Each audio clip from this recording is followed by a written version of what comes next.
This year, with the spirit of global transformation to enhance global economy and health architecture post-pandemic, G20 Indonesia 2022 for the world. Recover together, recover stronger. The National Research and Innovation Agency of the Republic of Indonesia is proud to host G20 Research and Innovation Initiative Gathering, enhancing collaboration on research and innovation through sharing of facilities, infrastructures, and funding, biodiversity utilization to support green and blue economy. Together with all G20 member countries, Argentina, Australia, Brazil, Canada, China, France, Germany, India, Indonesia, Italy, Japan, Republic of Korea, Mexico, Russia, Saudi Arabia, South Africa, Turkey, the United Kingdom, the United States, the European Union, and the International Organization. Take this chance to amplify the voice of sustainability science and innovation in the global economy, to ensure the achievement of SDGs 2030 through collaborative actions that lead to global research and innovation platform initiatives between G20 member countries. For a better future world. G20.org.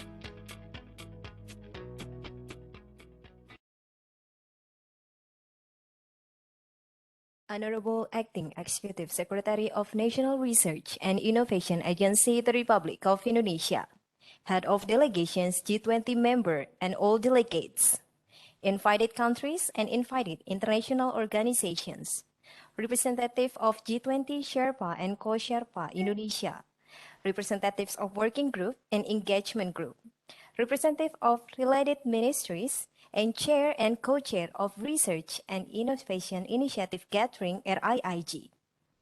Good evening from Jakarta.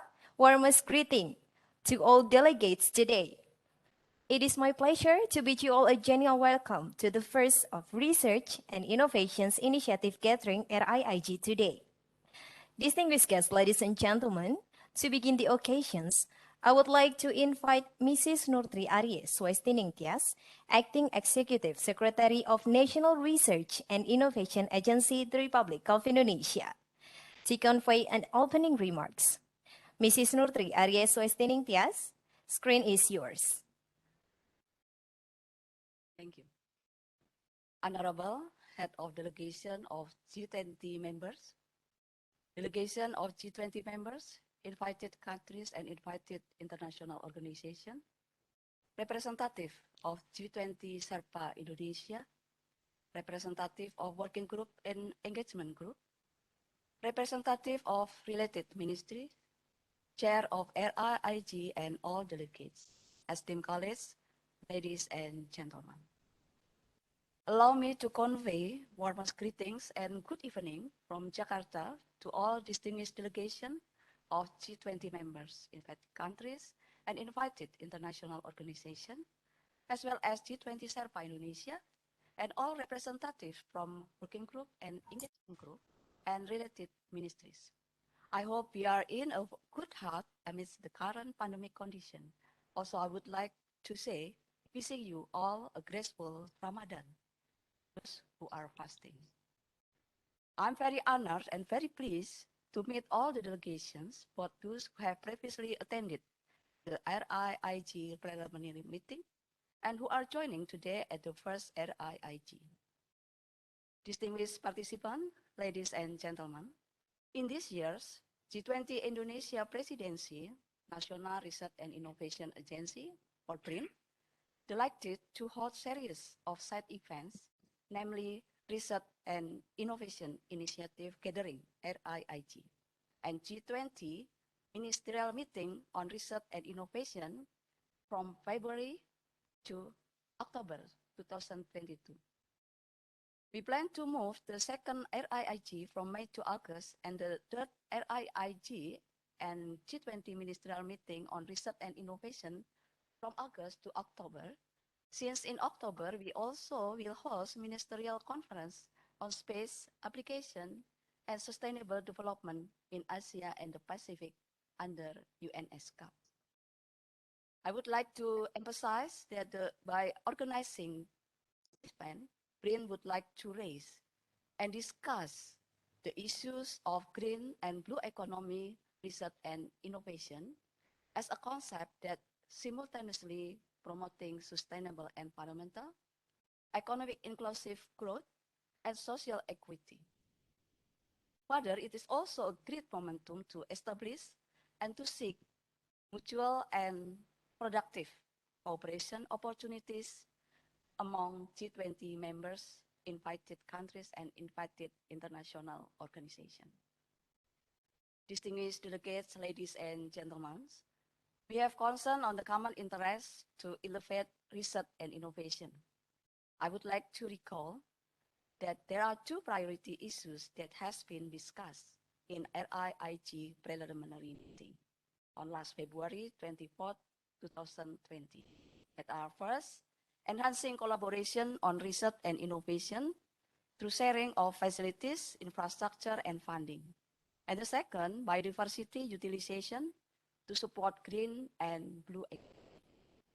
Based on that meeting, we agreed that sharing facilities, infrastructure, and funding is taking an important role to encourage research and innovation. The commitment in sharing those things must be strengthened to achieve common goals of G20 members together with invited countries and invited international organizations. Furthermore, there are several potential areas of cooperation that can be encouraged, such as biodiversity, marine and oceanic science, renewable energy, and the utilization of space and earth sciences to support marine and biodiversity research. Excellencies, ladies and gentlemen, in the first RIIGG meeting today, I would like to invite all delegations to discuss and identify the engagement of utilization of biodiversity, marine earth science, and renewable energy, and its potential collaboration in order to deepen our previous discussion. The issue of biodiversity loss, climate change, resource scarcity, and energy crisis have impacted human well-being and put the life at risk. By having the fact of the global temperatures will continue to rise over the coming decades largely due to the greenhouse gas emission that mostly produced by human, and we should settle this problem together to achieve the sustainability which refer to SDGs and target under the 2030 Agenda for Sustainable Development. We also believe the research and innovation activities will be more powerful by adding capacity building program in order to support the capacities of our scientists. Further, the training and workshop program will accelerate the practical skills of our researchers, our scientists, in implementing several programs, marine, biodiversity utilization, earth science, and renewable energy research related to green and blue economy. Distinguished delegates, ladies and gentlemen, this occasion is also an initiative to develop the collaboration among G20 members, invited countries, and as well as invited international organizations in various research and innovation fields. And hence, we believe we could strengthen this collaboration between us and all relevant stakeholders to emphasize a fair and mutually beneficial principle. Eventually, wishing you all a fruitful discussion, and thank you very much, and hope this meeting will yield other important steps forward issues of biodiversity utilization in supporting green and blue economy. Thank you very much. Looking forward to meeting you in Jakarta soon. Thank you.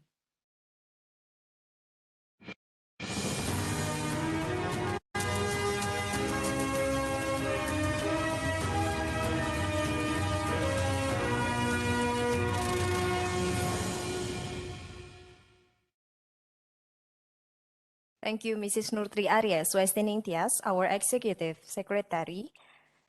For the next, may I invite Professor Dr. Agus Haryono, Chair of Research and Innovations Initiative Gathering, to lead the meeting. Professor Dr. Agus Haryono, screen is yours. Thank you. Assalamualaikum warahmatullahi wabarakatuh.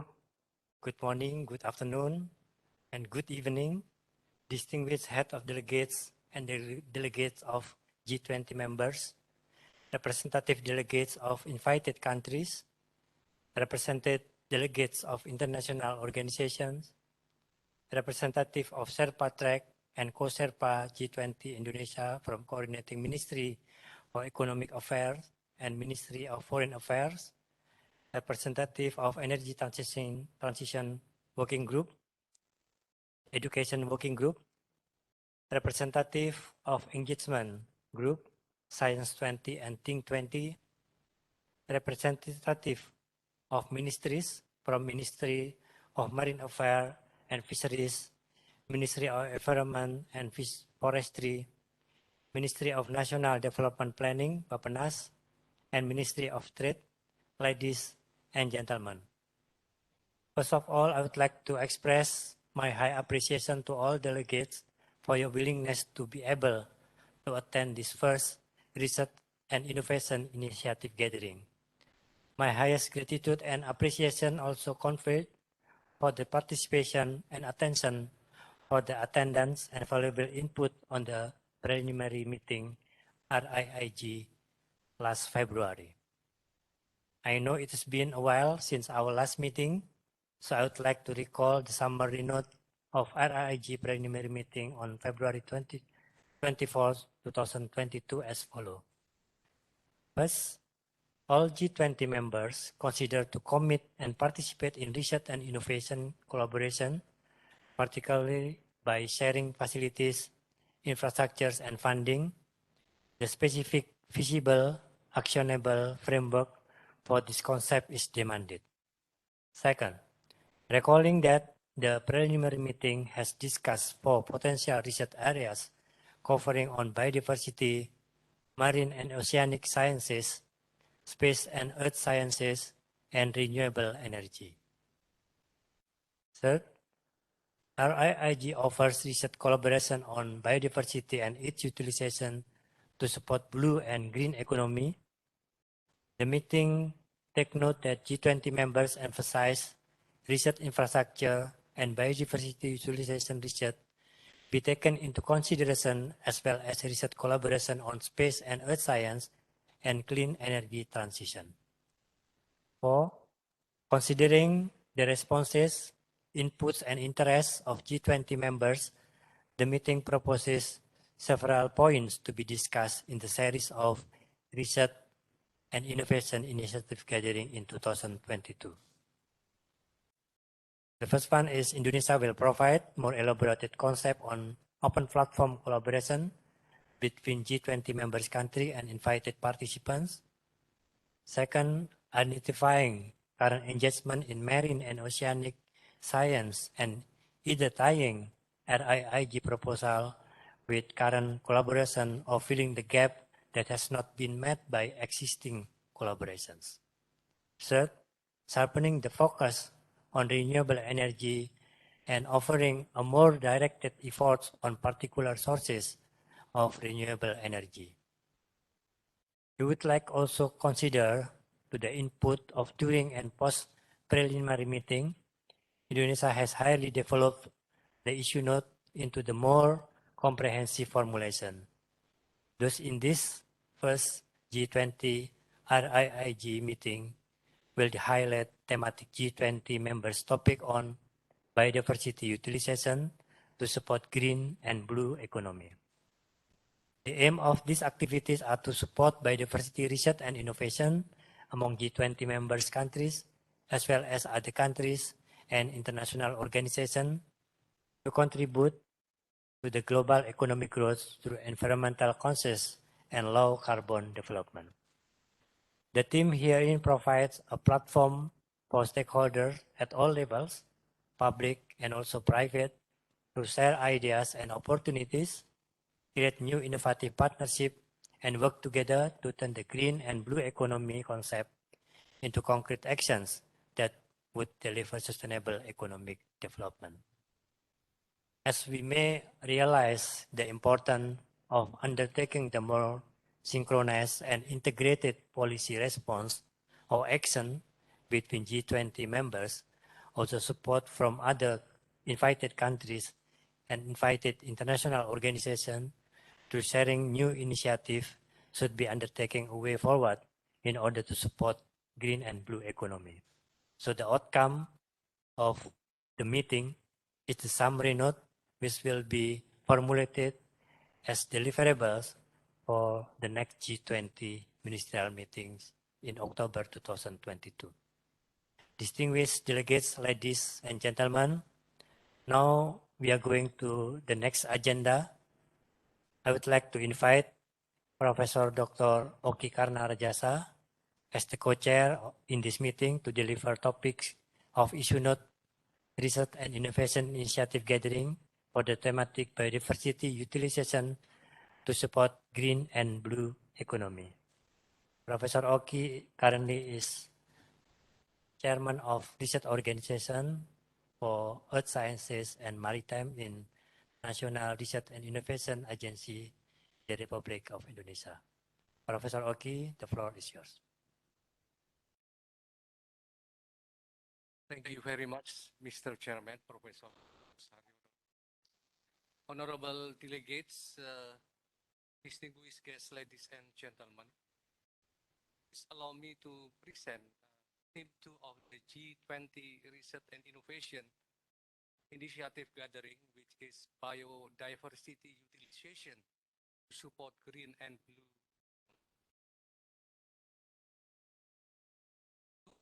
To refresh our knowledge about G20 RIIG, there are two themes under this program, namely, number one, enhancing collaboration on research and innovation through sharing facilities, infrastructure, and number two, biodiversity support is our today's agenda. The term of biodiversity hotspot in general are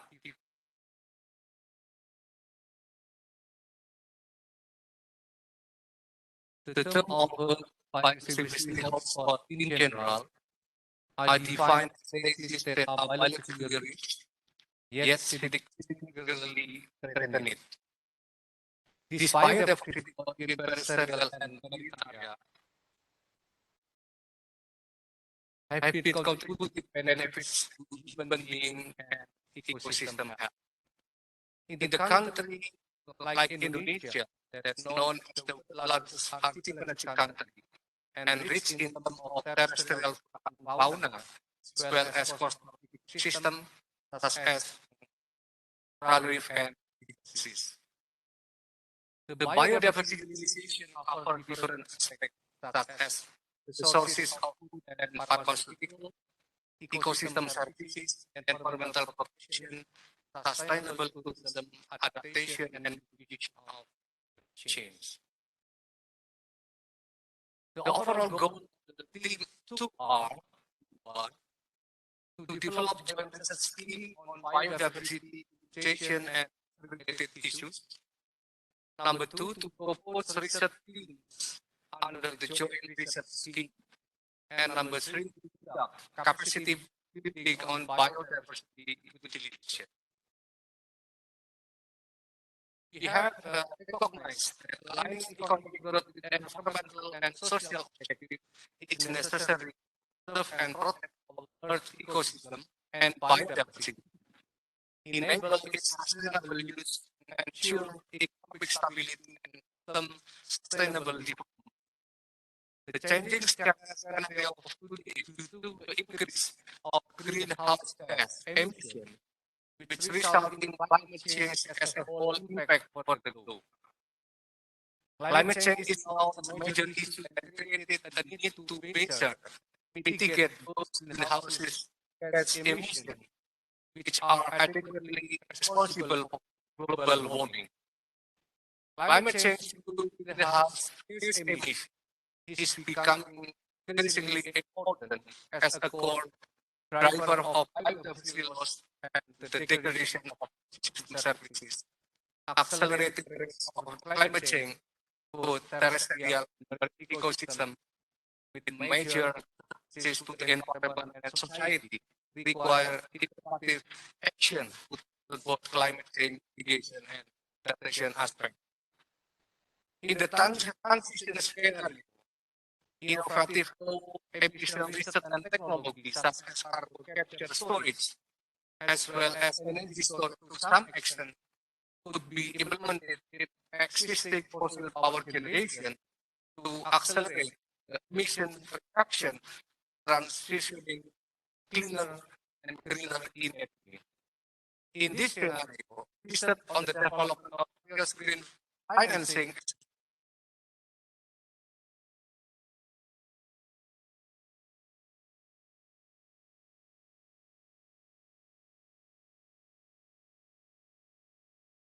has emerged as a strategic priority for many governments. By transforming their economy into driver of sustainability, this country will be primed to face all the major challenges we face today, such as resource scarcity, climate change, environmental security threats, emission reduction, waste management, well, energy, etc.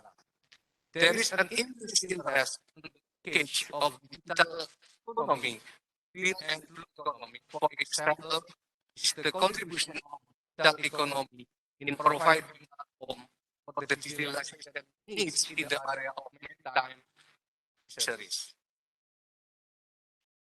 We propose an initiative on Global Biodiversity Research Partnership, GBRP, is in line with biodiversity related cooperation to gain their goal, conservation, and sustainable biodiversity. Therefore, we recognize the need of strong and proper collaboration framework to implement the proposed collaboration. We proposed collaborative research station dedicated for biodiversity to support global biodiversity research partnership, which will be the focus of the RIIGT 21, enhancing collaboration, research, and innovation through sharing this infrastructure, which we specifically discussed in the second RIIG in August 2020. There are several research themes being proposed, namely, one, adoption and implementation of new technologies and innovation for green and blue economy, and development of nature-based ecosystem approaches, especially on biodiversity. Number two, biodiversity conservation and utilization. Number three, pharmaceutical development of indigenous biodiversity. Number four, climate change adaptation and mitigation, and the impact on biodiversity, well as socio-economic aspect of biodiversity utilization. And last but not least, clean and renewable energy of non-fossil fuel sources. To serve and to sustainably utilize our biodiversity, research alone is not enough. Capacity building is needed to support research activity. This is especially important for the young generation, gain sight and practical skill, conservation, sustainable use of biodiversity. It might be done through joint research, station, training, as well as outreach. It serves as a vehicle for research framework, knowledge sharing, as for technology transfer.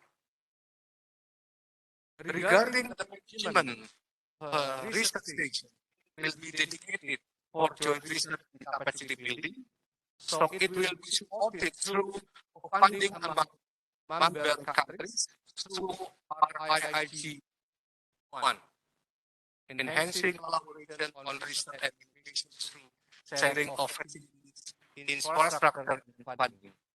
Indonesia, through BRIC, is committed to provide supporting team, such as visiting scientists or professor, postdoctoral fellow, and research assistant fellowship. When it is necessary, Indonesia will support sailing days for expedition by using a management unit that overseeing the moment 6 research vessels. The expedition and exploration support provided vision and exploration that are terrestrial areas as well. This slides the location of several green stations under the management of Riig, which are potential to be used for joint research and capacity building. Here, closest marine station is Bali Island in the north of Jakarta, while Ambon in the eastern part of Indonesia is part of our research center for deep sea. The other one is Lombok, which is part of our research center for deep biodiversity. The other station are in Bidung or Celebes, who are in the southeast of Monas, and they are in the eastern part of Papua. This is an example of our marine station at Bali Island in the north of Jakarta. This station is now under renovation. It is scheduled completed in June 2020.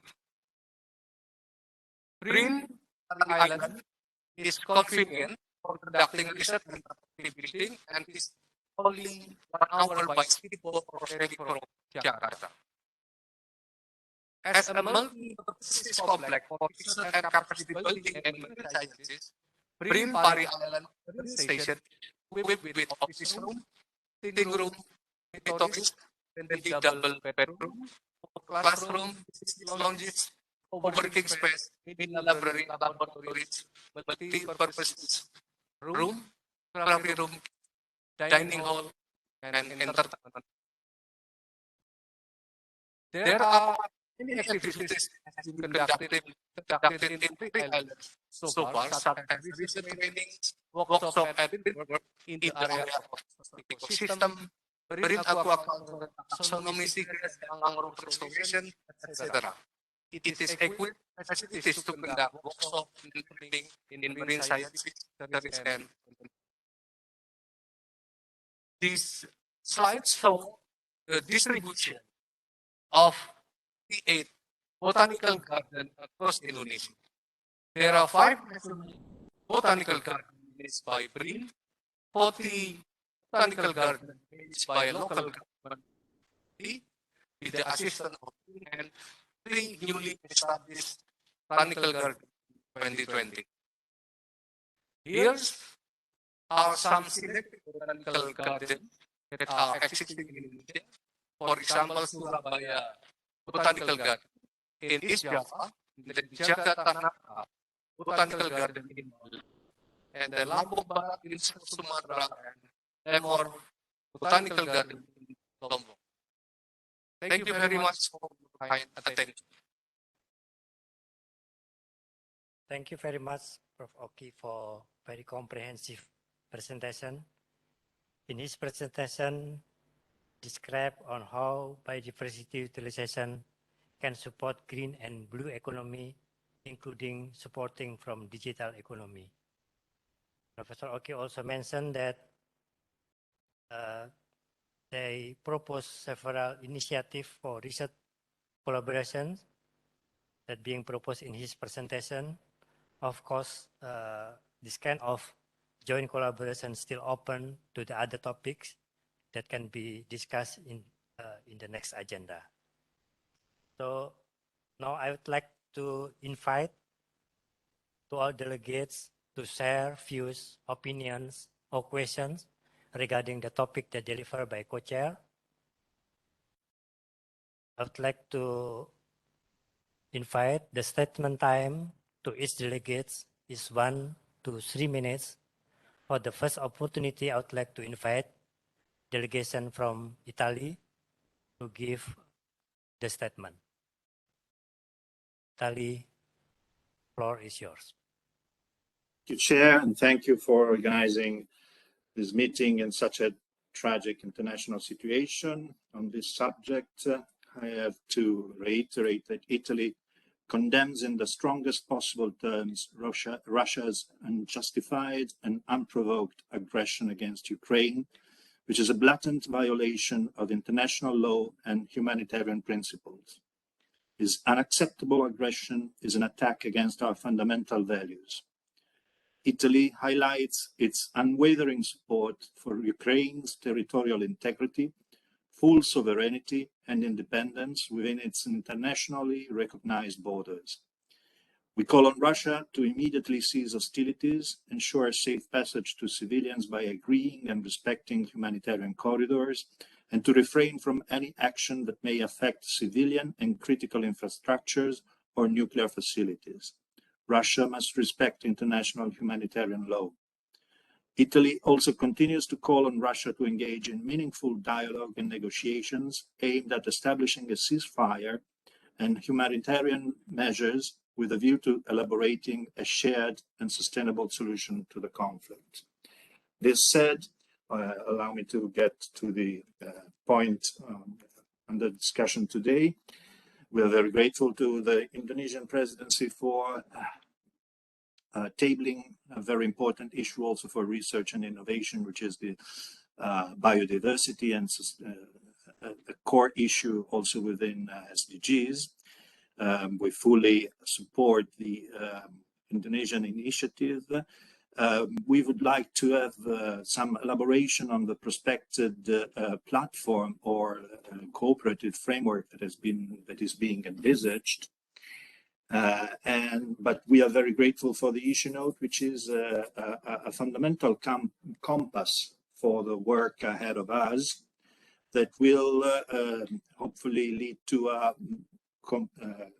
shared and collective route, which we will start to plot hopefully very soon. Thank you very much.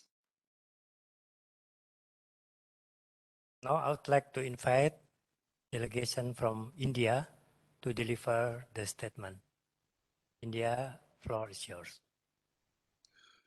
Thank you very much, respected Chair, distinguished delegates. India very much support the utilization of biodiversity for green and blue economy. As you are aware, India has unique maritime position with 7,517 kilometer long coastline, which is home to 9 coastal states and 1,382 islands. Country has 12 major ports and 187 non-major ports, handling about 1,400 million tons of cargo every year. As 95% of India's trade by volume transit by sea. India's exclusive economic zone of over 2 million square kilometers is rich in living and non-living resources and holds significant recoverable sources of crude oil and recoverable natural gas. The coastal economy also sustains over 4 million fishermen and other coastal communities. With this vast maritime interest, the blue economies in India has a vital relationship with the nation's economic growth. So marine biodiversity in India, conservation and sustainable use of marine biological resources, the coastal water along the east and west coast of India, also around the 2 island groups have a plethora of marine species. So we are using all these biodiversity available fauna for different purposes. And some of the examples are we are utilizing them for drug discovery, or marine organism can be utilized for development of therapeutical applications. We are utilizing for biotechnological implication for cleaning the waste emitted from industrial processes. We are converting waste into valuable new products like collagen, chitosan, heparin, fresh oil. Similarly, we are also utilizing this seaweed diversity and utilization in blue economy. And also we are trying to conserve our resources, and particularly we are trying to utilize the renewable energy and trying to utilize the ocean harvesting in a hybrid zone where we are utilizing the solar, wind, tide, and other energy resources, including the hydrogen, to make a hybrid platform in the ocean for to save the our CO2 level and all. So I think thank you very much, and we are all there to utilize this biodiversity for economic and blue and green economy. Thank you very much. Thank you very much, Professor Sunil, for statement. Distinguished delegates, ladies and gentlemen, now I'd like to invite G20 members to deliver their statement. Please raise your hand in the Webex application before delivering your statement.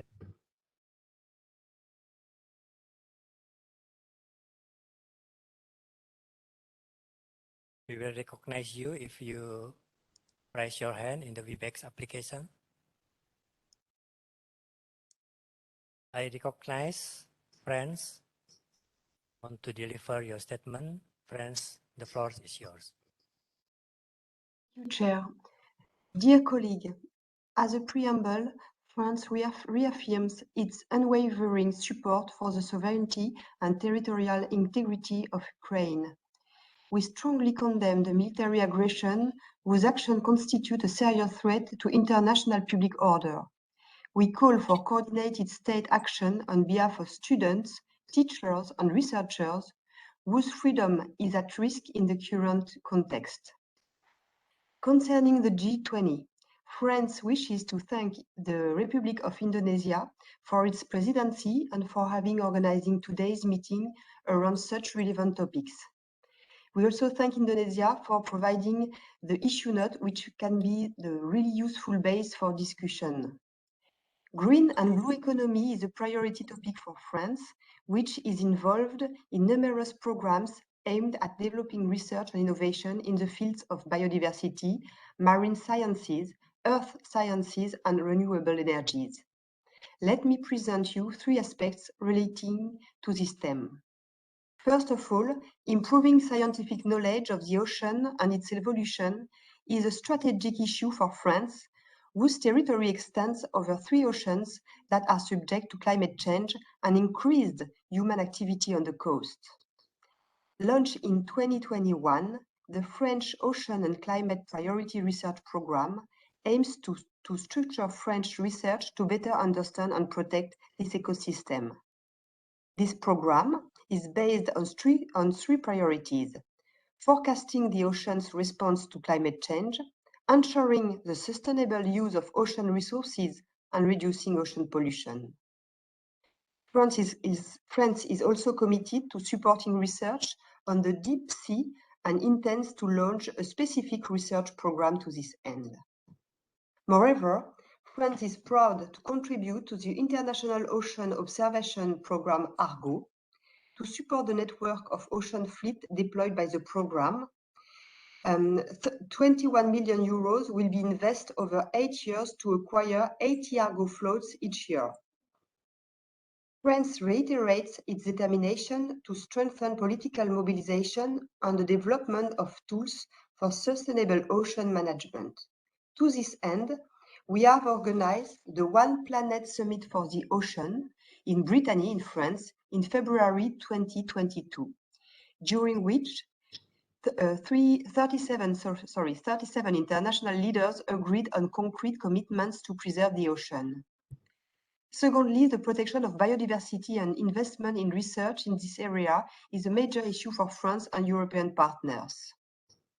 France has confirmed its commitments to support the protection of biodiversity and, more broadly, its leading role at an international level on environmental issues by hosting the World Conservation Congress in Marseille in September 2021. And I think that I have to stop. So one last sentence. Finally, aware of the advantages of joint action for research, France is strongly invested in the development of multilateral programs for sharing of infrastructures and research mobility. Thank you very much.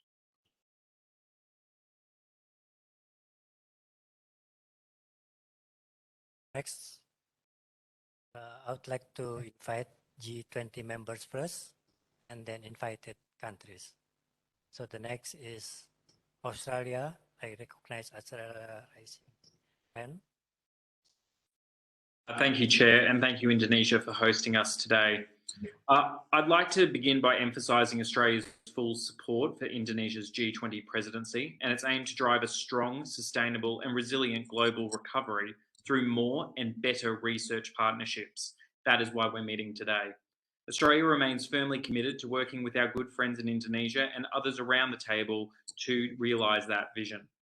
It's unfortunate that Australia is compelled by Russia's presence today to open our engagement by condemning in the strongest possible terms Russia's unprovoked and unjustified attack on Ukraine. Russia's invasion of Ukraine is not only a gross violation of international law and the United Nations Charter, it directly contravenes the rules-based order and G20's core mandate to provide global economic and financial stability. We reiterate the call for G20 members to join efforts to support Ukraine. Australia stands in staunch support of Ukraine's sovereignty, its international integrity, and its people. And we continue to stand up for the rules-based order and the values that define international forums like the G20. On the focus of today's meeting, Australia agrees that there is much to be gained from greater partnerships that promote research exchange and greater utilisation of national research infrastructures for biodiversity. Australia views this challenge through the lens of empowering researchers to create better networks and partnerships that bring forward the best scientific proposals that utilise these important national assets like those that were presented earlier this session. We understand the need to maximise the value of these investments through greater partnerships. For example, we are seeking here today to explore ideas that support greater cooperation around biodiversity. Australia already participates in a joint initiative that aims to provide exactly this through the Atlas of Living Australia and its participation in the Global Biodiversity Information Facility that has partners across the G20. The Atlas of Living Australia is funded through our National Collaborative Research Infrastructure Strategy and provides a model that very well aligns with the work of Indonesia's Cultural Collection on Microorganisms and its Biodiversity Collection Centre, examples that were raised in the first meeting of the RIIG. Exploration of how to enhance these pre-existing partnerships could turbocharge available data on biodiversity across G20 members, but importantly, doesn't duplicate efforts that we're already investing in. Similarly, in marine and earth observation, Australia and Indonesia, as well as many other G20 nations, have been working closely through the International Coral Reef Initiative. We believe that through initiatives like this, we can better leverage pre-existing investments to meet the aims of the G20 presidency of Indonesia. I would suggest that as a meaningful outcome for this RIIG gathering and series of meetings, that we should better operationalise our existing collaborations to fill gaps in areas that can generate tangible benefits. Thank you for your time. Thank you, Australia. I recognize the next distinguished delegates from Canada. The floor is yours.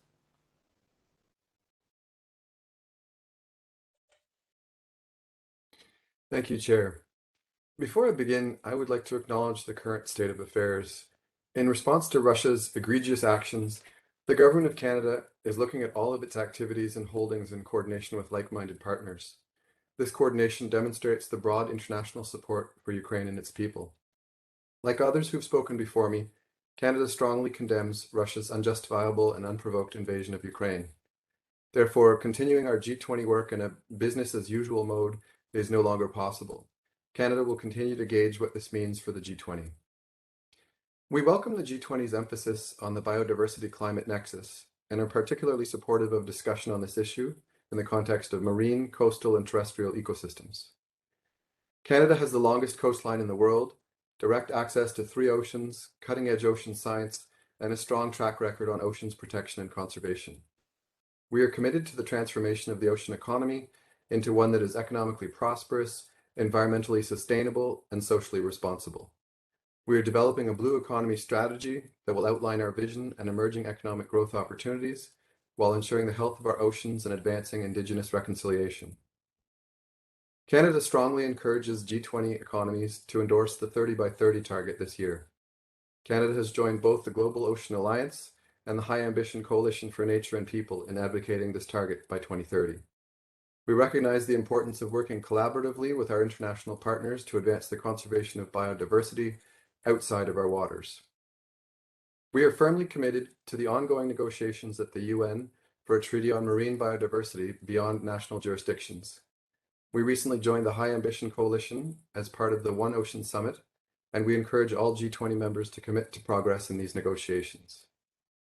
Along with Indonesia and 14 other countries, Canada is a member of the high-level panel for a sustainable ocean economy, and we endorse the Transformations for a Sustainable Ocean Economy document. Canada is an active supporter of the UN Decade of Ocean Science for Sustainable Development and a member of the Ocean Decade Alliance. There are several opportunities to enhance research and knowledge-sharing efforts. Encouraging the efficient implementation of conservation, improved management and restoration of natural systems to benefit climate change and biodiversity goals. Understanding how resource efficiency and circular economy approaches can benefit efforts to halt and reverse biodiversity loss. Enhancing knowledge related to marine protected areas and other effective area-based conservation measures. Enhanced knowledge and capacity to advance a One Health approach, which is particularly pertinent in the context of the COVID-19 pandemic. Finally, we remain keen to work with all members towards productive discussions and successful outcomes. But to do so, we continue to rely on a stable, rules-based order that fosters international collaboration and cooperation on topics of science and research in particular, and across all other areas as well. Thank you. Next, to recognize the distinguished delegate from Argentina. The floor is yours.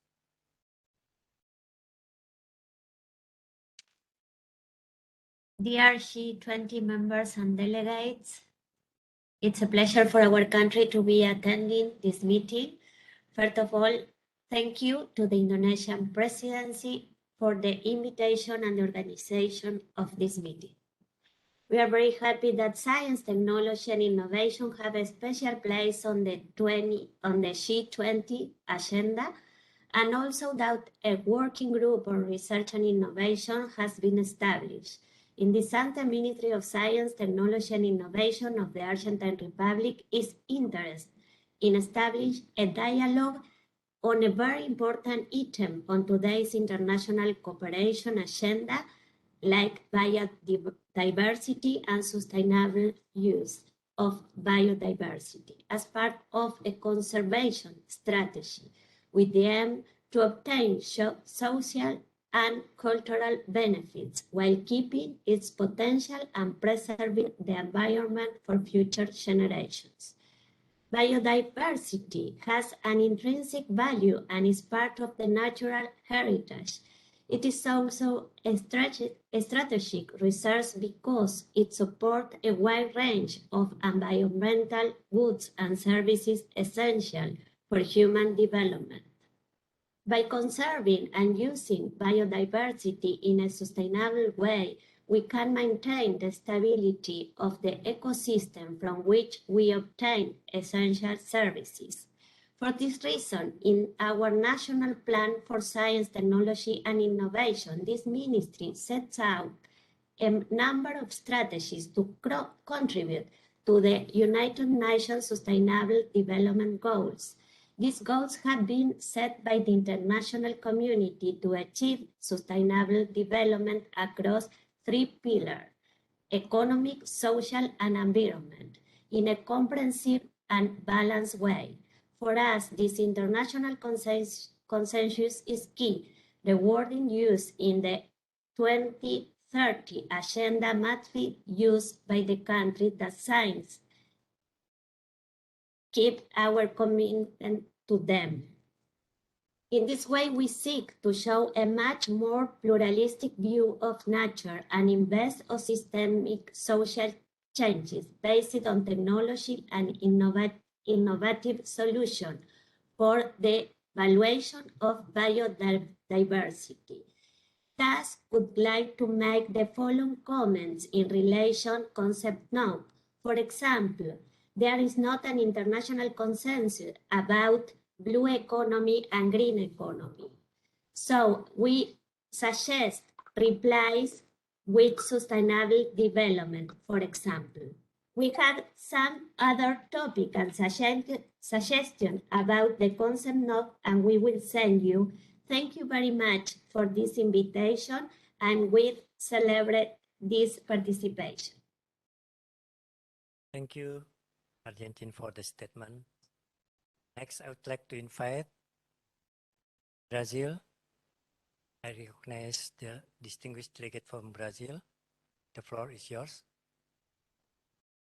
Brazil supports the Indonesian presidency's initiative to expand collaboration among G20 members to achieve the SDGs in promoting the integrated and sustainable use of biodiversity. Like Indonesia, Brazil also has vast tropical forests and diverse marine environment along its coast.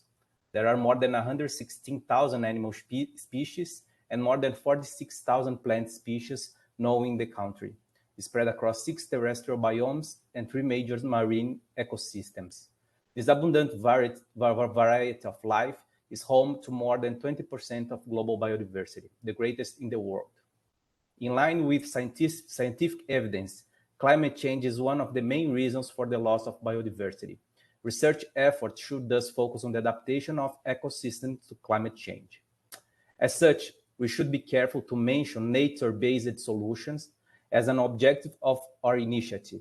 According to the IPCC Climate Change 2022 report, there are concerns that the term nature-based solutions may lead to the misunderstanding that it on its own can provide a global solution to climate change.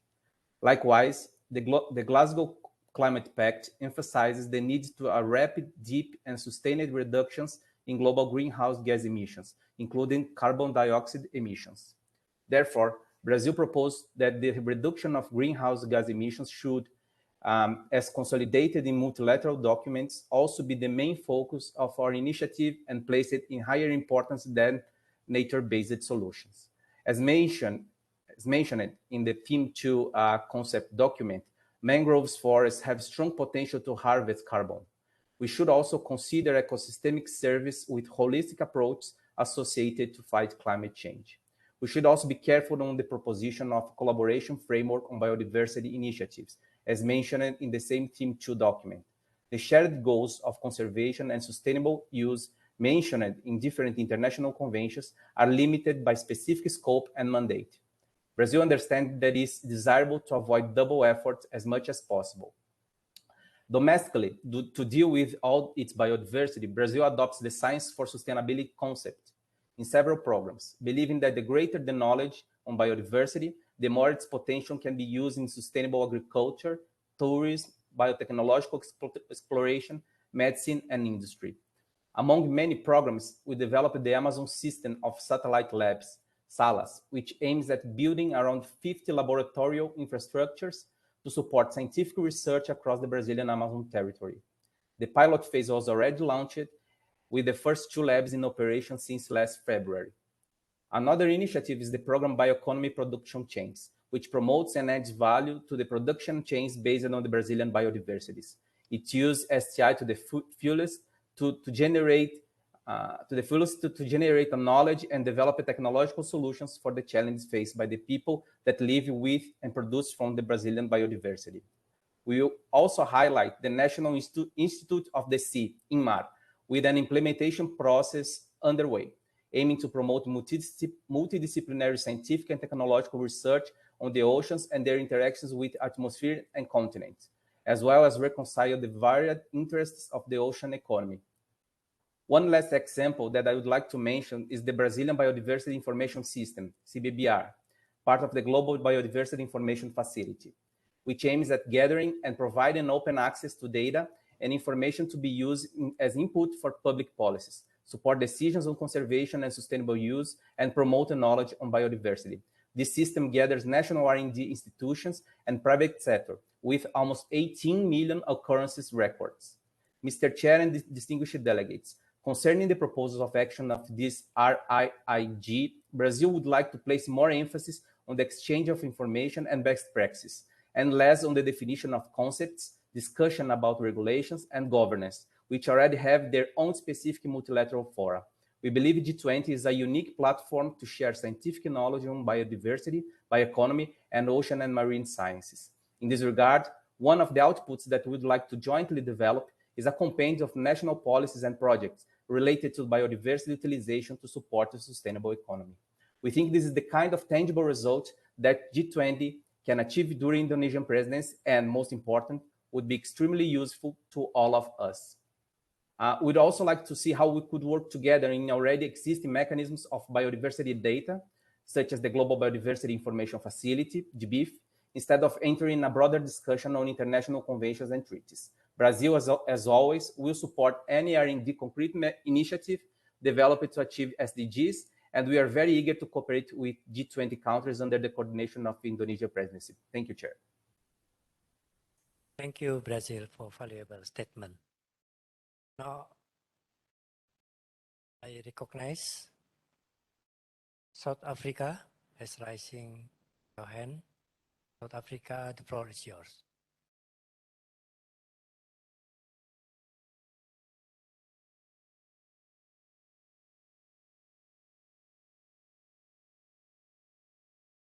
Still muted. Can you hear me now, Chair? Yeah, I can hear you. Thank you very much. On behalf of the Government of South Africa, I would like to express our deep appreciation to the Republic of Indonesia for your strategic leadership in advancing the science diplomacy agenda of the G20.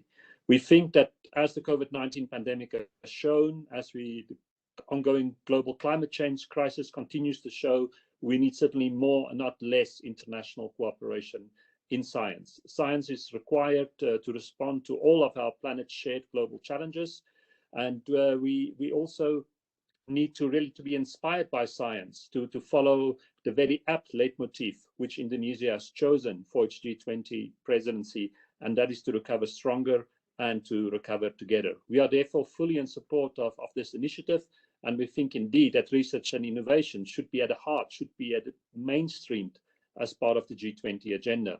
We believe that the proposed initiatives, such as the sharing of research infrastructures, such as building on existing platforms, new funding schemes for encouraging collaborative R&D between G20 members should be strongly encouraged. We specifically welcome Indonesia's proposal for us to consider on how we can enhance mobility of researchers, and we would like to propose specifically of young researchers between G20 nations, because we believe that's an investment in the future. We believe that science knows no borders, and by strengthening scientific partnerships, we also strengthen multilateralism and a commitment to global solidarity, values which are crucial for South Africa. We also believe, like Brazil, that the G20 provides a unique platform for mutual policy learning and policy exchange, and we would certainly support that. We also think that the G20 can play a strategic role to support capacity building within the global south, specifically within developing countries, and certainly within our own continent, Africa. We believe that if we are going to harness science for its full potential to respond to key societal challenges, then we need a truly globally inclusive effort, and therefore scientific capacity building for development should be one of our priorities. We welcome the proposed focus area on biodiversity, specifically within the context of the sustainable management of natural resources for advancing the blue and the green economy. These are indeed also key strategic policy priorities for South Africa. It is set out within our new decadal plan for science, technology, and innovation, both within the context of the marine and ocean sciences. We are privileged to have the coastline of the Atlantic and the Indian Ocean, as well as islands within the Southern Ocean. So marine science is a strategic scientific priority for South Africa, as indeed the space, earth science, and renewable energy, where most recently our government has announced major investments within the hydrogen economy. So these are all areas where we would like to seek closer collaboration within the G20, both bilaterally with G20 members, but then harnessing the unique potential of the G20 as a platform to promote multilateralism and global collaboration in science. We will send forward specific proposals and suggestions, Chair, to enrich the concept note which have been circulated, but you can certainly count on South Africa's full support, including our participation in the ministerial meeting proposed for October. And we would indeed also like to invite you and G20 members to join us for the World Science Forum, which South Africa will host in December of this year, set under the theme of Science for Social Justice, a key component of which will be sustainable management of natural resources. Thank you, Chair. Thank you very much, South Africa, for the valuable input statement. Now I'd like to invite Mexico. Time is yours. Thank you so much. I'm Dr. Javier Davila. Can you hear me, Mr. Chair? Yes, I can hear clearly. Thank you. Thank you so much, Mr. Chair and co-chair of the Research and Innovation Initiative Gathering. Congratulations for your leadership, and we appreciate this very important invitation. On behalf of the Minister of Foreign Affairs of Mexico, Mr. Marcelo Ebrard, I would like to thank you for your invitation to participate in this first G20 Research and Innovation Innovative Gathering. As probably you know, Mexico is considered a mega-diverse country since it is part of a select group of nations that poses the greatest diversity of animal and plants, almost 70% of the world's diversity of species, considering the best known groups, amphibians, reptiles, birds and mammals, and vascular plants. Therefore, it is impossible to continue betting on an economic model that seeks to make each citizen a macro consumer and a macro polluter in constant growth. There is no planet that can satisfy a model like that. We should consider that climate change is going to affect the poorest the hardest, despite that it is the poorest who contribute the least to it. In this regard, we must find a balance between the interactions between people, communities, ecosystems, and our biodiversity. For our country in Mexico, the conservation and sustainable management of biodiversity and its use for the benefit of people and communities is of the highest priority. Consequently, we must promote models for sustainable land management through the coordination of public policy, the strengthening of local governance, and sustainable use of natural resources to improve the quality of life of the population, as well as reorient the strategy priorities that allow us to build new approaches that our countries require. We must structure an effective approach to environmental justice, for example, that seeks to protect and recognize the fundamental role of indigenous communities in protecting the environment, our forests, protected natural areas, and biodiversity. This translates into being able to accelerate adaptation processes in the country based on scientific data, combined with traditional knowledge of the communities, including gender equality and human rights approaches, as well as cross-cutting strategies such as community-based adaptation and ecosystem and disaster risk reduction, in which nature-based solutions are the priority. We strongly believe that no country can effectively address international challenges individually, especially when we face global challenges such as climate change. That is why we should work together to establish strong alliances of collaboration and international development cooperation actions with all actors involved in development. We also agree that research and innovation can contribute very significantly to produce various solutions that can solve global changes. For Mexico, science is a fundamental part of our diplomacy and foreign policy, since it is through research, technology, innovation, the exchange of knowledge and experiences between countries that joint solutions can be found and thus contribute to sustainable development and achieve global commitments.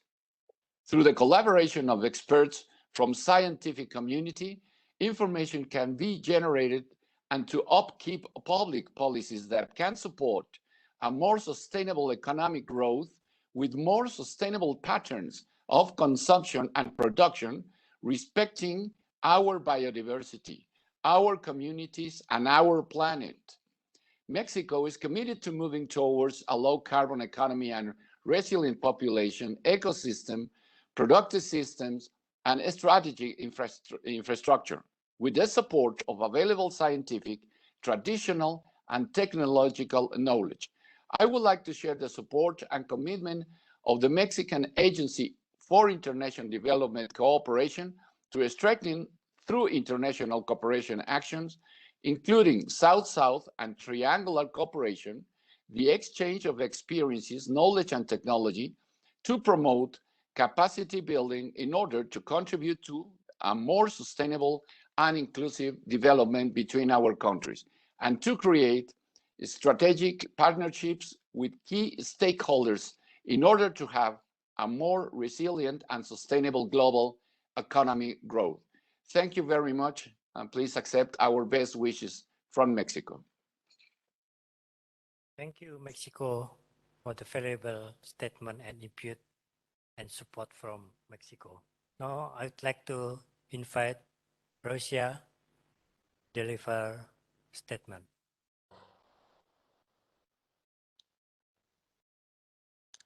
Dear colleagues, distinguished chair, on behalf of the Russian delegation, let me express my deepest gratitude to the Indonesian presidency for organizing this significant event and to all the speakers who have contributed and will contribute to today's discussion. However, we believe improper the attempts to use this meeting for the discussion of political questions outside the mandate of the group. Despite the current situation, we proceed from the fact that humanitarian cooperation must be maintained and implemented regardless of politics. Science is a fundamental value and one of the key tools for multilateral cooperation. And Russia pays much attention to support research in the areas of environmental and climate challenges, ecosystems, and biodiversity while promoting economic growth.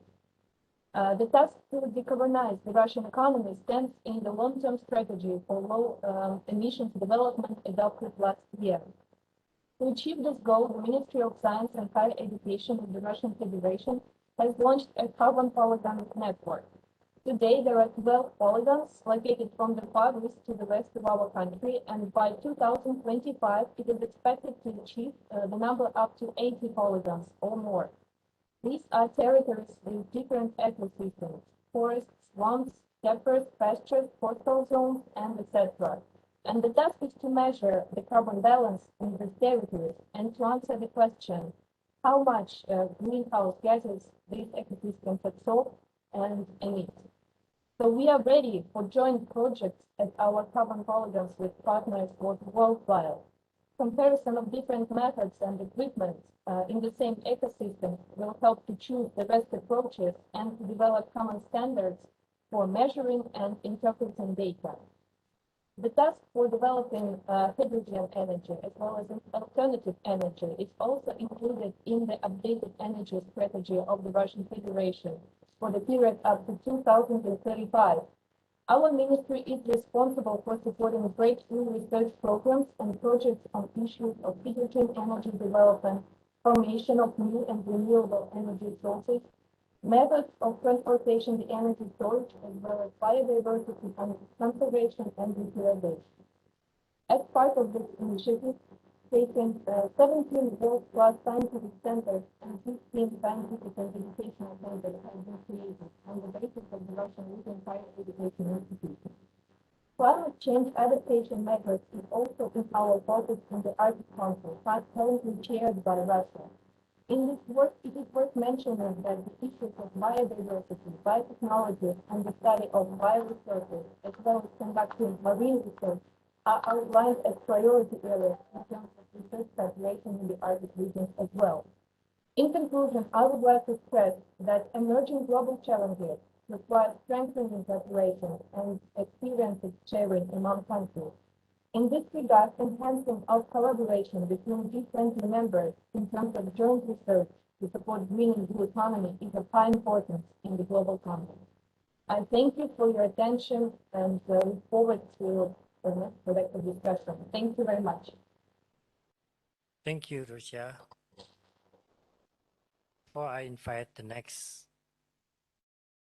speaker, I'd like to remind of all of the delegates to give the statement maximum 3 minutes because of the limited of time. Now I would like to invite China to deliver your statement. Thank you, Chair. China supports and welcome G20 President Indonesia's initiative on biodiversity conservation and sustainable use. This is a global, challenge that certainly calls for global collaboration. I think this is maybe the first time also among G20 members to discuss research and innovation cooperation on biodiversity. We have a long list of, research agenda on biodiversity in China, and I think we can maybe narrow down a little bit, focus a little bit if we talk about biodiversity, sustainable use, conservation, or biodiversity loss, whether it's marine or terrestrial, inland, or then maybe I think we can better discuss. To find a common interest for collaboration. Certainly, I think the means of cooperation we can discuss is, for example, sharing of the research infrastructure or facilities. For example, we have in China, the China Ecology Research Network, and it is open for other countries, and we can, connect these networks or platform with other G20 members. And I particularly support my colleagues from South Africa mentioned also the mobility of the scientists. We should support, in particular, young scientists' mobilities among G20 members. And we can also exchange best practice in science-based decision-making policies. How science can contribute to the biodiversity conservation, biodiversity sustainable use. All this, I think there are also many, many international efforts in this regard. And what we are going to do among G20, I think, is to complement those international efforts instead of duplicating those efforts. I think we can also do some homework on this. And lastly, China is also ready, to join you and all G20 members in research and innovation cooperation. Thank you very much. Thank you very much, China, for this statement. Now, I would like to invite European Union to deliver your statement. Time is yours.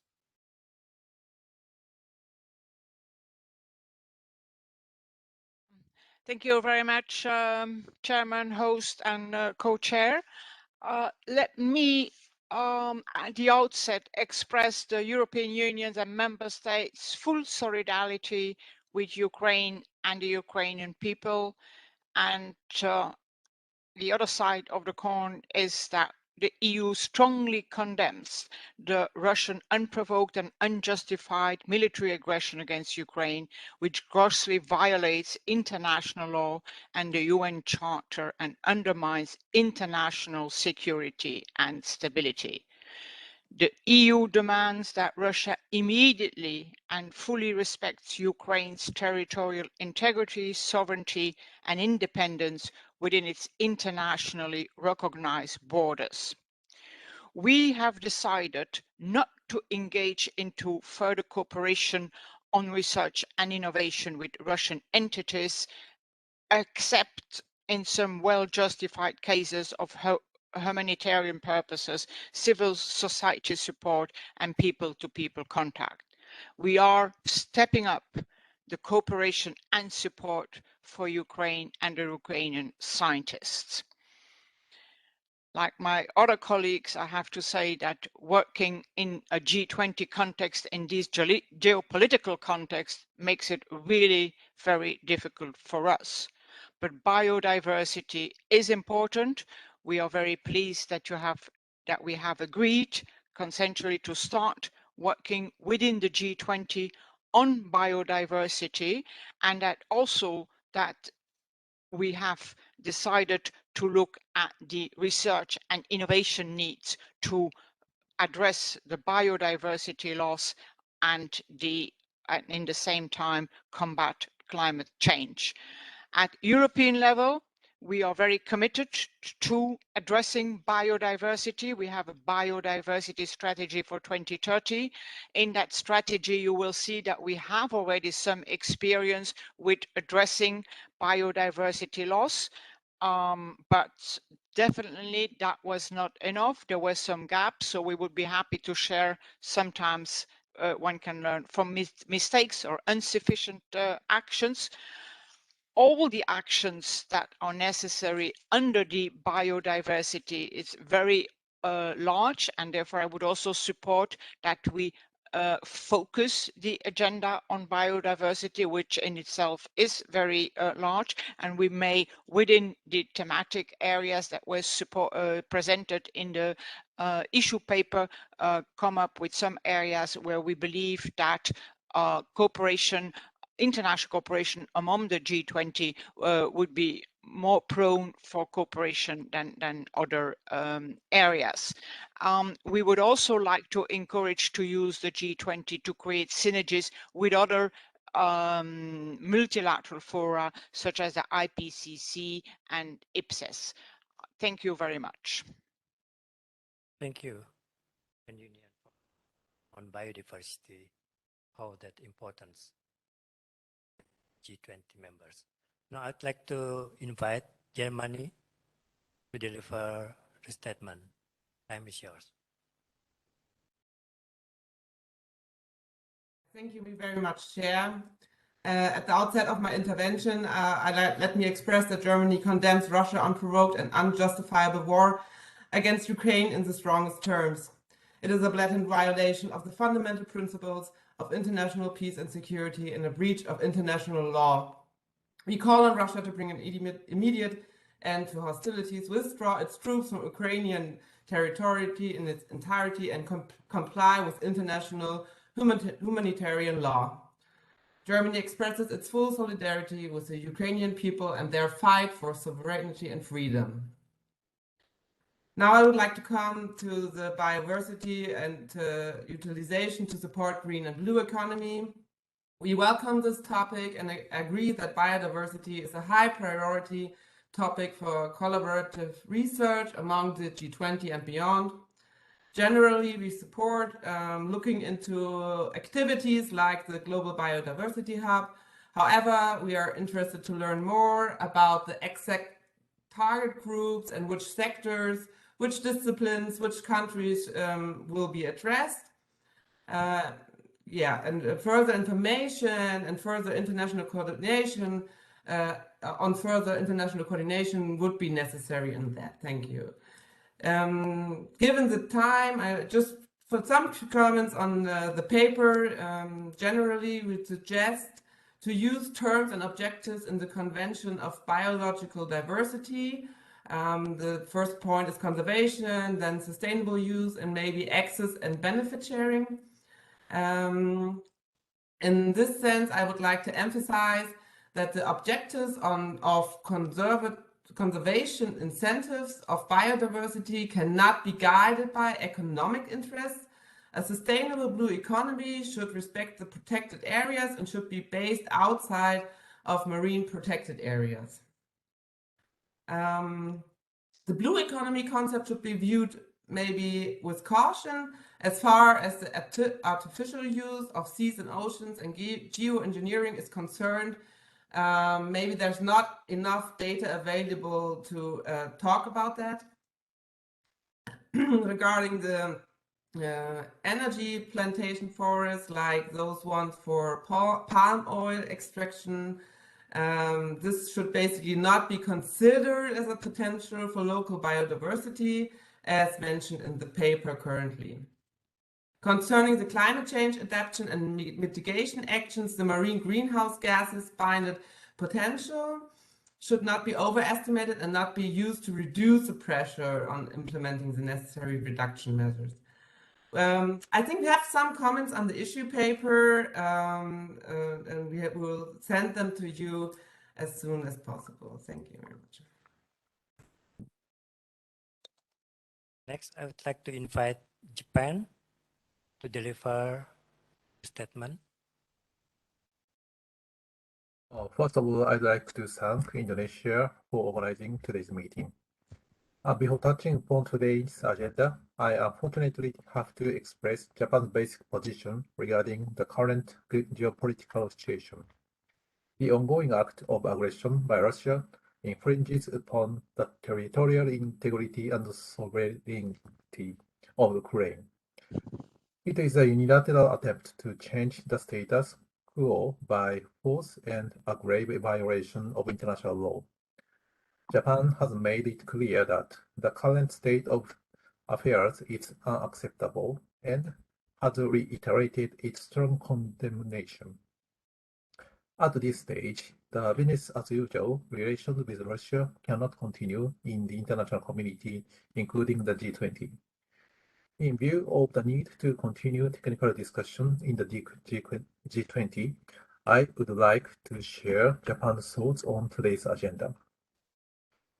We generally support the Chair's intention that an effective collaboration in the framework related to biodiversity should be made possible, as well as the Chair's wish that we should discuss a framework as the global biodiversity hub.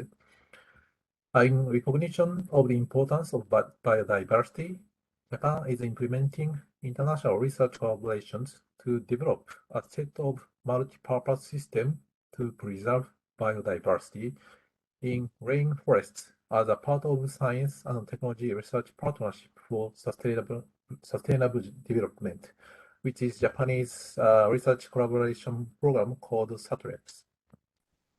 On the other hand, initiatives have been already taken in capacity building and science and technology transfer and enhancement of an interface between science and policy in the field of biodiversity. For example, IPBES is an international framework which collects and systematizes a wide range of knowledge in biodiversity and relevant fields. IPBES is an intergovernmental science policy platform on biodiversity and ecosystem services. Its function has 4 pillars, namely assessing knowledge, building capacity, strengthening the knowledge foundations, supporting policy. This platform focuses on the themes of today's meeting.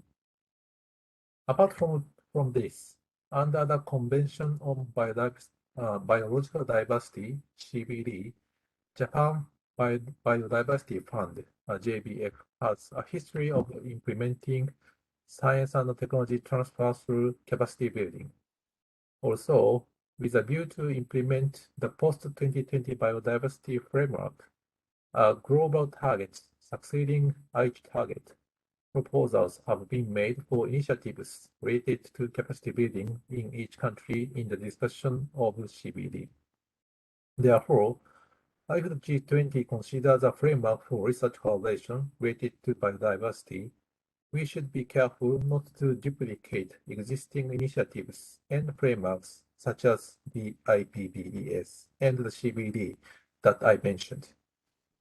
And also, it is desirable to consider how it will be possible to ensure synergy between different initiatives. In addition, I wonder if we should focus on discussion more on research and innovation toward the G20 Research and Innovation Ministerial meeting. I look forward to further discussion. Thank you very much. Thank you very much, Japan, for your statement. I'd like to invite South Korea to deliver your statement. First of all, I'd like to thank the Indonesian presidents for providing a venue for discussion on biodiversity utilization and sustainable energy transition, which are some of the grand challenges the world is facing.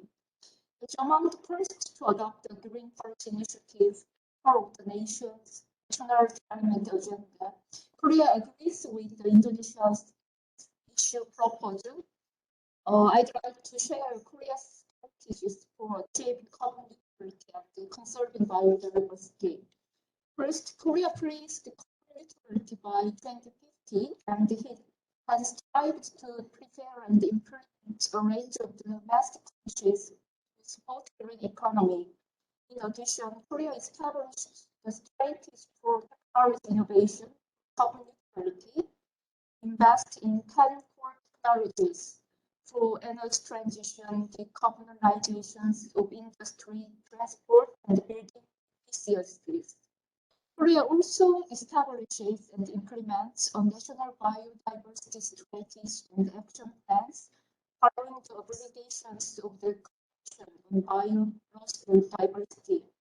Lastly, Korea agrees that it is important to find areas where countries can collaborate on and expedite progress in achieving the global common goal. To this end, we have to clearly recognize existing global cooperation initiatives for promoting biodiversity and explore how to develop them further in the future. However, Korea also presents some concerns about how the engagement the global biodiversity herd could be sustained in terms of the structure and funding based on the G20 network, and also work in synergy with the existing international conventions. For example, the Global Biodiversity Information Foundation, called GBIF, provides access to standardized and interoperable biodiversity data from around the world. Thanks to their efforts since 2001 to accumulate data and improve infrastructures with multi-stakeholders, we are now seeing diverse research findings and the first evidence using data owned by the GBIF. Korea also has made a contribution to the GBIF as a voting participant membership and registered its own biodiversity data. Combined with the G20's commitment and capabilities, Korea would like to see more robust exchanges and use of diversity data in the future. Korea hopes the RIIG could bring about meaningful and viable declarations, and is expecting further discussion to clarify the final output. Thank you very much. Thank you, Korea, for your statement. Now I'd like to invite United Kingdom to deliver your statement. Time is yours. Thank you very much, Chair. The UK strongly supports Indonesia's G20 presidency. We deeply regret that this meeting's important agenda has been disrupted by Russian actions in Ukraine, and speak in solidarity with other G20 partners who have also condemned Russia's actions. The G20's ability to coordinate on global public good relies on members accepting shared commitments and responsibilities within a rules-based system. It is therefore not possible for the G20 to conduct its normal business while one member is tearing up the foundations of the international rulebook. Russia's assault on Ukraine is an unprovoked, premeditated attack against a sovereign democratic state. The UK stands united with partners in condemning Russia's outrageous attack on Ukraine, and we declare the UK's unwavering support and solidarity for Ukraine and its people. We call on all members to stand united in defence of the G20 as an institution and the rules-based order on which it stands, by demanding Russia reverse its reprehensible course, which is an egregious violation of international law, the UN Charter and basic humanity, as the UN Secretary General has made clear. On the agenda for this meeting, we thank Indonesia for the issue note shared ahead of today's gathering. We support the proposed work around biodiversity conservation and utilisation, as well as climate and biodiversity co-benefits, particularly given the recent findings of the IPCC Working Group 2, which demonstrated the importance of protecting and enhancing biodiversity for climate change mitigation and adaptation. The UK has committed to spending at least £3 billion of our international climate finance on solutions that protect and restore nature and biodiversity over the next 5 years, including nature-based solutions. Specific examples of mangroves, forests and NDCs, sustainable tourism and biomass energy are very welcome, and we would like to see more discussion of these. We would like to see a greater focus on people within the paper and the research themes, both in terms of the role that our natural environments play for people, as well as the way that people and communities, particularly Indigenous peoples, can contribute towards restoration and maintenance of our environment. We believe more detailed case studies of conservation to inform the initiative would be useful. The capacity building element is particularly important, and we are supportive of the rationale behind this. Finally, the UK would welcome more detail on the precise outputs of the RIIG. Thank you very much. Thank you very much. Support on biodiversity research and innovations. Now we'd like to invite Turkey to deliver your statement. Thank you, Chair. Greetings from Turkey. I would like to thanks to the Indonesian government for organizing this virtual meeting. Also, distinguished participants, since the Stockholm Conference in 1972, the environment crisis has deep and our knowledge on global environment change has arisen well. G20 has played a pioneer role in promoting environmental governance and addressing planetary crisis since then. It has evolved in line with the needs of the changing world and has brought nations side by side against environmental disruption we face. Turkey, which is one of the richest biological diversity of global importance, rich with endemism, suffers multiple stress due to climate change and pollution.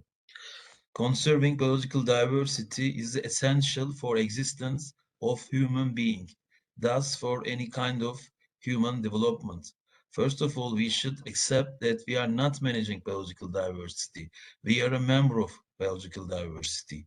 Turkey has always been a prominent country for the conservation and sustainable use of biological diversity. We support the ongoing work on global biological diversity framework for post-2020. Finally, we pursue and endeavor as the host country 16 UNCBD conference in Turkey. Also, regarding blue economy, which increase economic growth and welfare by using marine living resources in almost all countries with coast around the world has begun to attract attention. Turkey's initiatives in the energy side sectors of blue economy, such as offshore wind energy and wave energy, sea mining, are still very new. With respect to benefiting from the blue economy, Turkey considers the relevant sector as the leading sectors and provide necessary support. But any effort for reducing greenhouse gas emission will be vain if we do by degradation marine and terrestrial environment, which absorb carbon. So once again, I would like to thank all the participants and G20 for their efforts to create a greener future. Thanks, Chair. Thank you, Turkey, for your statement. I see that delegation from Saudi Arabia have not delivered their statement. Saudi Arabia, would you like to deliver the statement?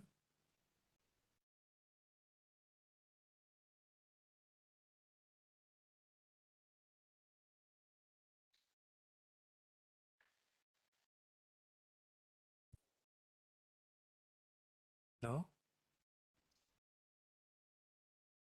I see also the delegation from USA that have not delivered the statement. USA, would you like to deliver the statement?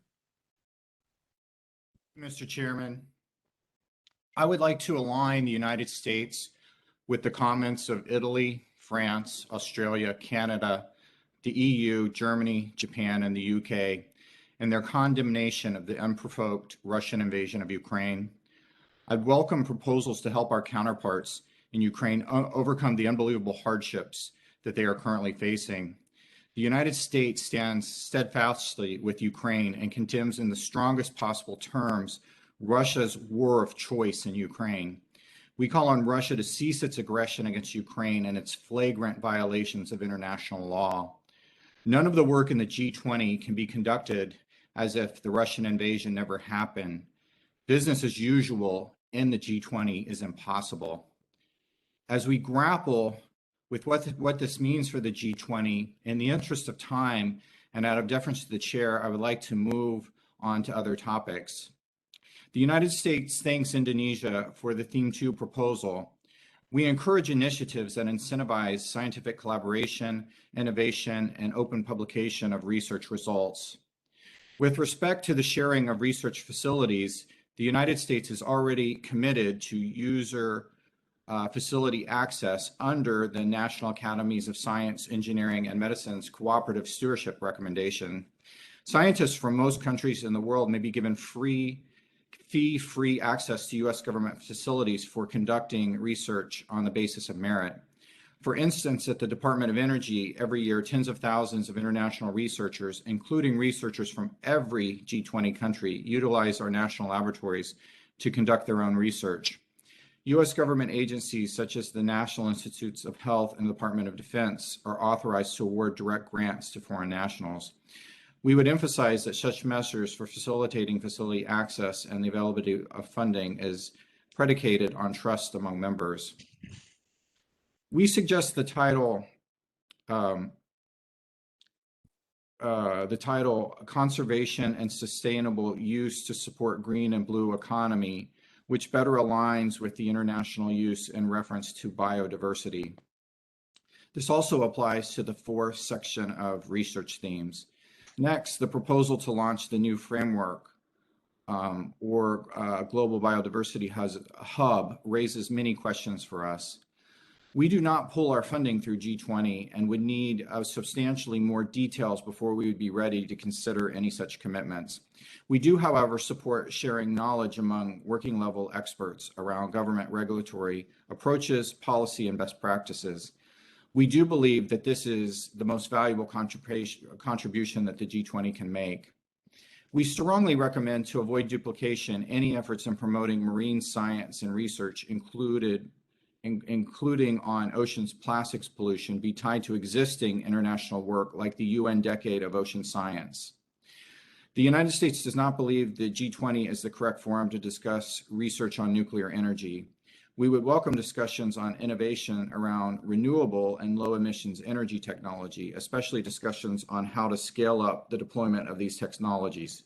However, we should be careful not to duplicate the work of the G20 Energy Ministers track, which leads on this issue. This concludes my comments. Thank you very much. Yes, thank you very much. Now I would like to open the floor to the invited countries to deliver their statement. So again, please raise your hand on the Webex application before delivering your statement. I recognize distinguished delegates from Singapore raising your hand.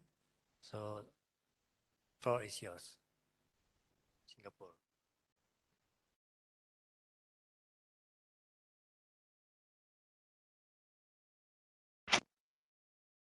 I would like to congratulate Indonesia for leading the initiative. I'd like to thank Indonesia for inviting us to this meeting.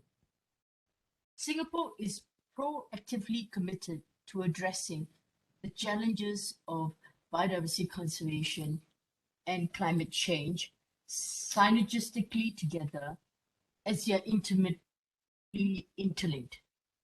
These two essential questions can only be dealt with effectively if solutions are based on sound science. Singapore has a strong research and innovation culture. Singapore is a small island state. It is in this context that Singapore's intervention will be based on the experiences of a highly urbanized city-state in relation to the theme on biodiversity utilization.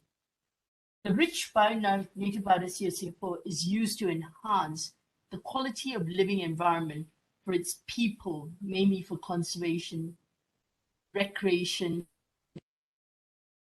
and education purposes, as we do not have a forestry sector nor significant fisheries and agriculture sectors. The Singapore Green Plan, the Singapore Green Plan helmed by industries charts a course for sustainable development. I would like to highlight the key pillar that focuses on biodiversity, and that is city nature, which aims to restore nature back into the city for livability, sustainability, and well-being by applying nature-based solutions towards achieving climate resilience, ecological resilience, and social resilience. And our key strategies for city nature vision comprise extending our natural capital, intensifying nature in gardens and parks, restoring nature into the urban landscape, strengthening connectivity between spaces, underpinned by community participation and digitalization, science, technology, and industry. And our biodiversity conservation efforts harness research, digitalization, and technology. Now, nature-based solutions are employed in strategies like greening, flood-resilient design, ecosystems enhancement, and restoration.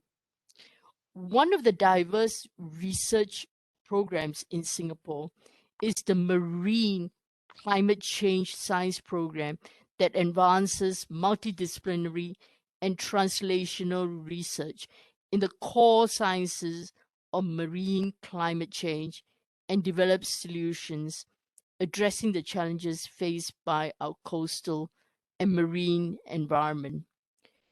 MParks has several community and outreach programs like Community in Nature, Community in Bloom, Friends of the Parks to engage the entire population.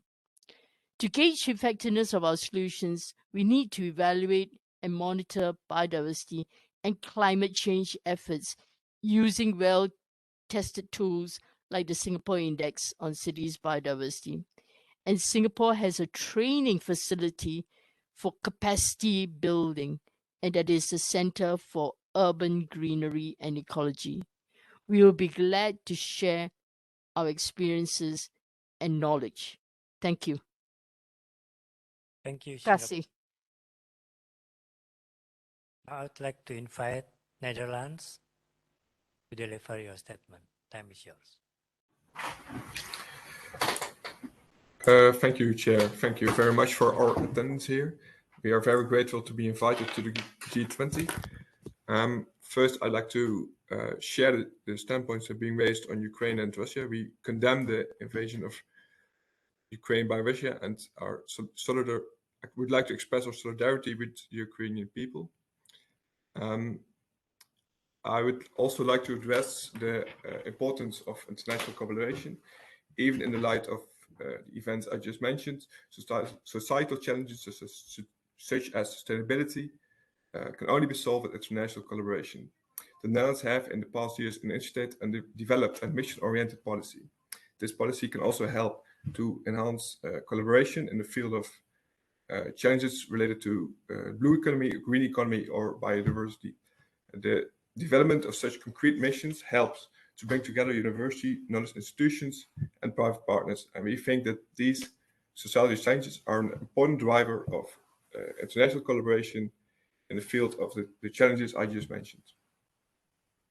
However, we also think that recent developments have also shed light on the need and urgency of scientific standards on academic values, openness, and scientific integrity. The G20 can be a platform to work together to share best practices in the field of research cooperation. Together, we can raise awareness of the importance of research, stimulate projects across borders. We have a mutual need for cooperation and especially more focused cooperation that is open and transparent. Only together we can face global challenges. The G20 needs to work together to make this happen, and missions, such as those I just mentioned, can help to bring together platforms and access to research infrastructures. It's important to share these research infrastructures globally to reach better results, just as we need collaboration in innovative ecosystems to optimize public-private cooperations. In the Netherlands, we have, for example, developed a strategy on strengthening those research and innovation ecosystems. We can start out in a region, but need to connect around the world. To achieve more impact, to tackle global challenges, we need to jointly work together to make the necessary transitions. From shared goals, we can come to shared research. Thank you very much. Now I open the floor. The invited international organization to deliver the statement. You can please raise your hand before delivering your statement. I would like to invite OECD first to deliver your statement. Excellencies, ladies and gentlemen, I would like to thank Indonesia for inviting the OECD to join these important discussions. OECD and Indonesia cooperate on many issues, and this meeting is very timely. I will focus on two main points based on recent work we conducted. The first one deals with tracking and making more visible the outputs of research infrastructures for the benefit of all. The second point focuses on the importance of better mapping and monitoring biodiversity and ecosystem services on land and in the ocean. First, research infrastructures play a key role in enabling and developing research in all scientific domains and represent an increasingly large share of public investments. In many G20 countries, they provide services mostly to national research communities. In this context, the sharing of research facilities and infrastructure is critical to avoid duplication of efforts. Suggested actions include regular review of the portfolio of the research infrastructure and their user base, and to bring more visibility to the actual outputs of research investments. Encouraging innovation networks is also very important at national and international levels. We found, as part of our OECD work on the ocean economy, that the establishment of new ocean innovation networks involving as lead or co-lead public research institutes can pragmatically bring together public and private efforts in developing commercial solutions based on sound research for more sustainable ocean economic activities like aquaculture, local green shipping, or seaweed farming. My second point, related to these research infrastructures, focuses on the importance of better mapping and monitoring biodiversity and ecosystem services on land and in the ocean. There is much progress on building the scientific knowledge base on the importance of conserving different ecosystems, like mangroves or forests, to protect our habitats in coastal zones and inland. Polluters can be tracked more and more. However, robust research must be complemented by better use of policy instruments and financing to protect biodiversity in practice. The pace of policy action is not keeping up with the pressures on land and in the ocean at a time when the connections between biodiversity loss and climate change are becoming ever more evident. To be effective, actual biodiversity conservation needs to be mainstreamed at all levels of planning, including national development strategies, marine spatial planning policies, and fisheries plan. OECD's current priority is to help governments align and strengthen incentives to conserve and sustainably use biodiversity. This includes both scaling up the positive incentives and reforming the harmful ones. In close collaboration with all of you, the OECD is committed to play its part to deliver further evidence and policy advice so that research and innovation efforts can be as effective as possible, and so that essential biodiversity, both on land and in the ocean, can be protected for the benefit of all. Thank you again, Indonesia, for this invitation. Thank you, OECD, for the statement. Now I'd like to invite Nipat African Union to deliver statement.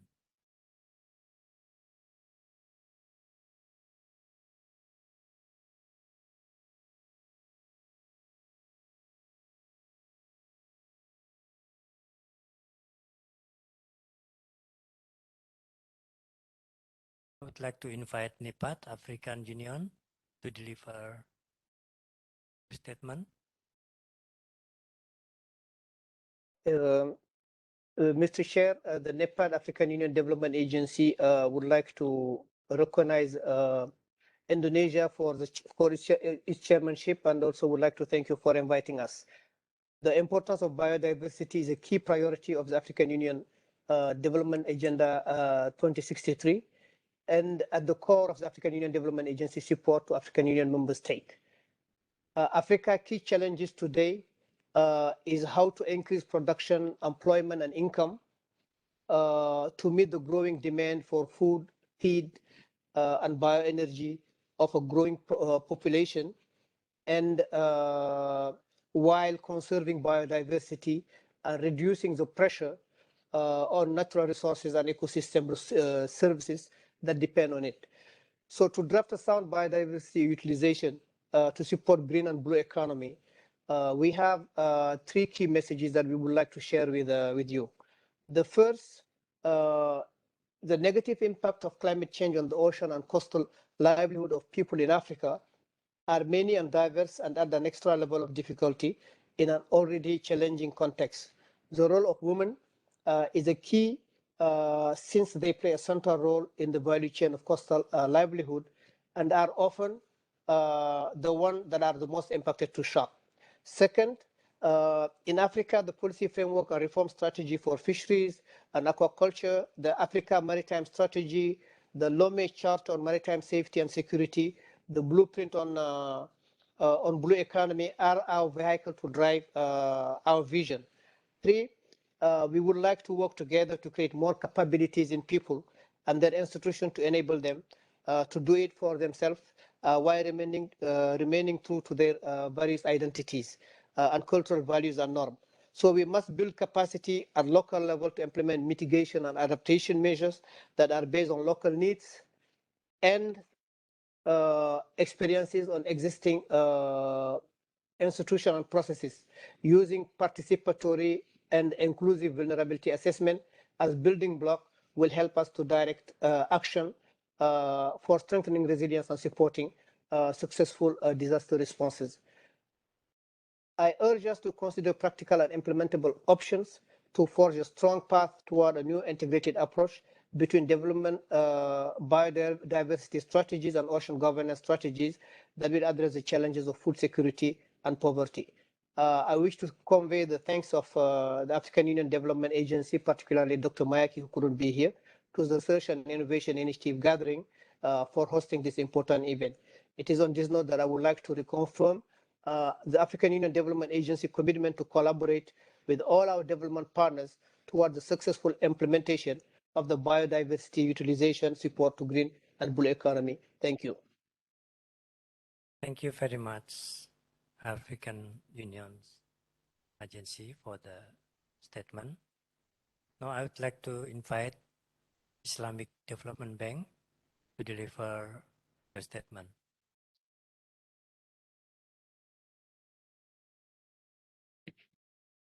Thank you very much. Thank you very much. I would like to congratulate our Indonesian colleagues for hosting this timely and important event. So we echo all the colleagues' strong support for this G20 agenda. And as IDB, we are all closely following and supporting the global agenda for improving the renewable energy in public infrastructure development.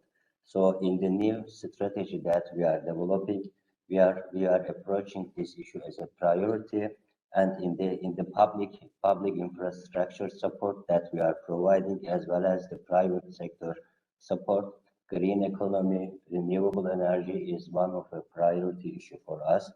Not only this, but also biodiversity and marine science are top agenda items for our new vision and mission. So we are here and ready supporting our Indonesian colleagues in every manner possible. Thank you very much.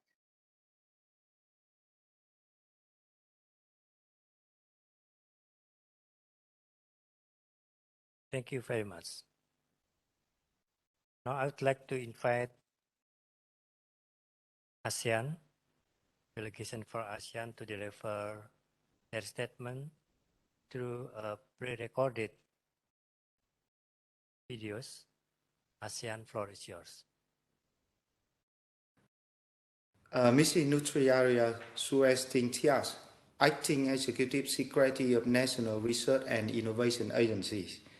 Professor Agut Haryono, Chairman of G20 RIIGs. Professor Oki Kana Raisada, Co-Chair of G20 RIIGs. Representative from Italy and India as Troika members. Representative from G20 member countries, invited countries, and international organizations. Distinguished delegates, ladies and gentlemen. It is my pleasure to speak at the first RIIG, a platform that aims to enhance, identify, and strengthen collaboration on research and innovation through sharing of facilities, infrastructures, and fundings among G20 member countries. On behalf of COSTI, allow me to first to share with you our role in regional SCI development. ASEAN Committee on Science, Technology and Innovations, or better known as COSTI, is a committee responsible for setting the directions, coordinating activities of subsidiary groups, creating public awareness of regional SCI activities and their contribution to the economic development for all 10 ASEAN member states. On our pursuit of encourage environmentally friendly economic growth, COSTI is always on the lookout to work together with dialogue partners, including with the G20 countries' counterparts. I am happy to share with you that under the auspice of COSTI, we are now having at least 20 ongoing SCI collaborations with Australia, Canada, China, Italy, Japan, UK, Russia, United States of America, and the European Union in various areas relating to the Sustainable Development Goals 2030.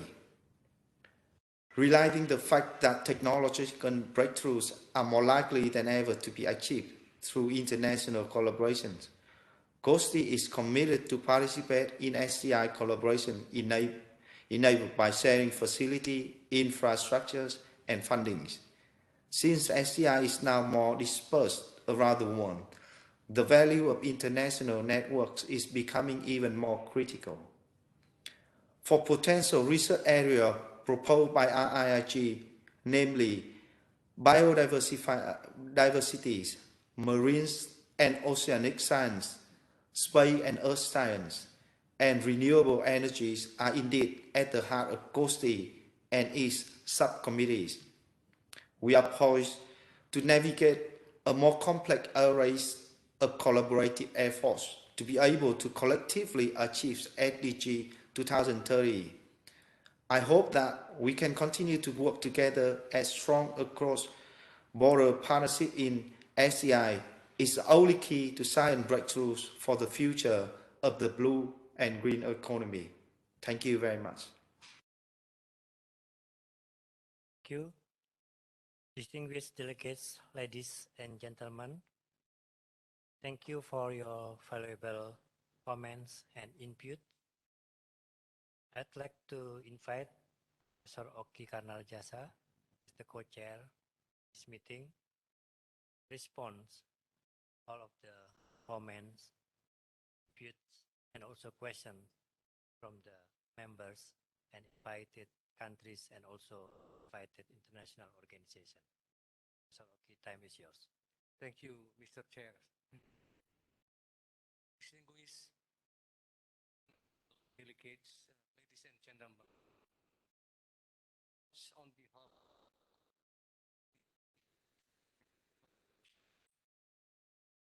first, I would like to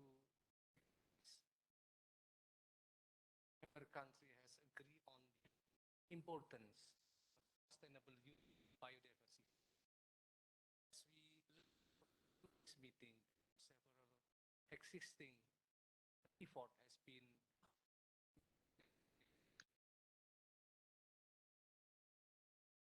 So horrible. so many benefits that our biodiversity. However, also recognize there are several factors that affecting our biodiversity, especially use of our biodiversity for development.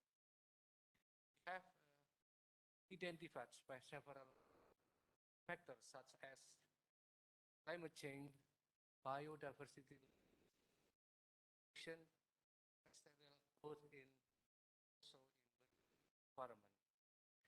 There's a need for action carbon, especially also agreed statement for our for benefit our future generation.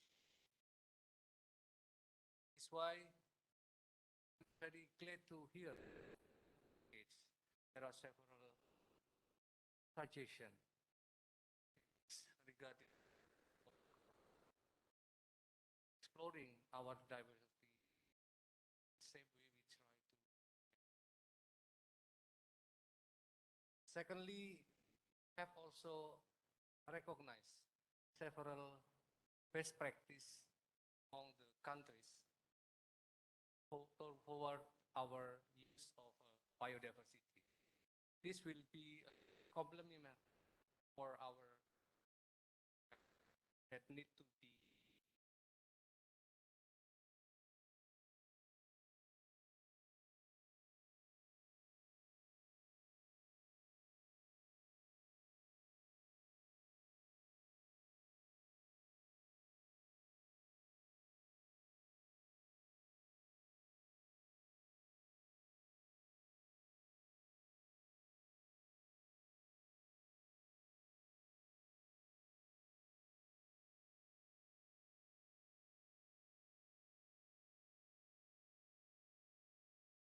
we also very happy to learn that what the research team we are proposing is also mostly agreed by the members country. For that, we believe that international cooperation among the G20 members is necessary to be done in the near future. Again, thank you so much for your contribution for our program, and we look forward to collaborate with you in the near future. Thank you very much. Thank you, Mr. Co-Chair, for the response, for the statement from the members, invited countries, and also invited international organizations. After this, we will going to adjourn the session for 60 minutes. But before that, if there are any important intervention or statements from members, I'd like to invite, if any.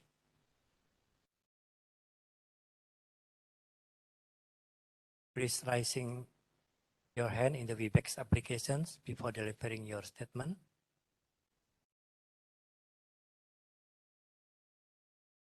If no, now we are going to adjourn the session for 60 minutes and we will return on 10:30 Jakarta time. Thank you very much.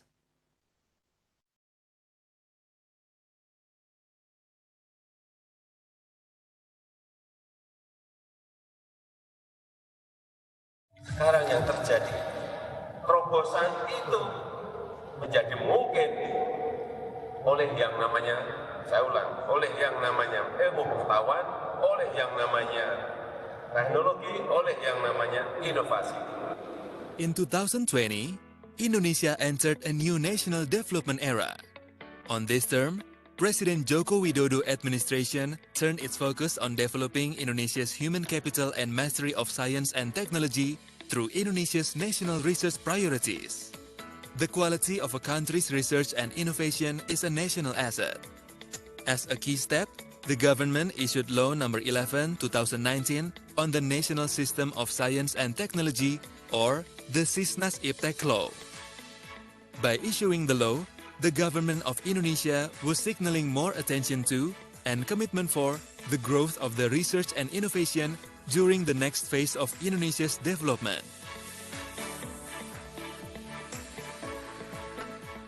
9 research fields are listed as the focus fields of Indonesia's 2017-2045 National Research Master Plan. Food,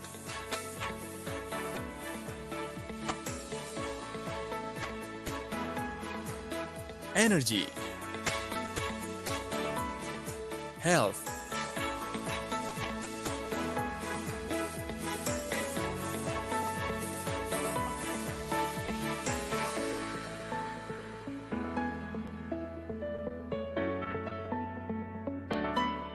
transportation,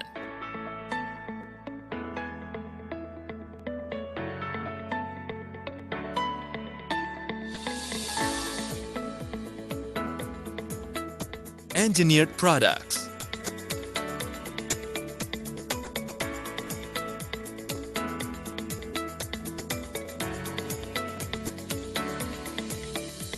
defense and security,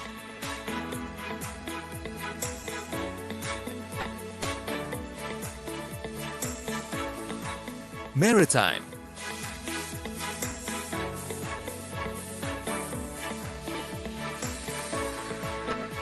social, humanities, and other research fields. These are expected to be able to produce innovative products. In order to address institutional problems of fragmentation among government institutions and the inefficiency of the budget allocation, the National Research and Innovation Agency, or BRIN, was established in 2019 with the Presidential Regulation No. 74 of 2019 on the National Research and Innovation Agency.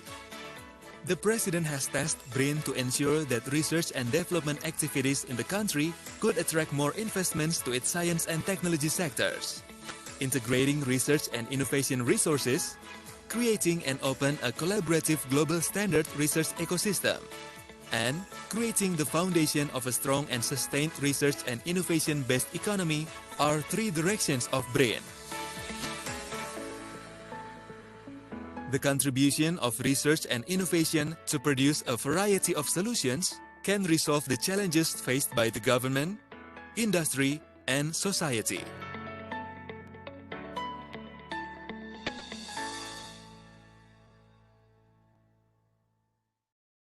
National Research and Innovation Agency, a synergy in an orchestra. Established through the Presidential Regulation No. 78 of 2021 about the National Research and Innovation Agency.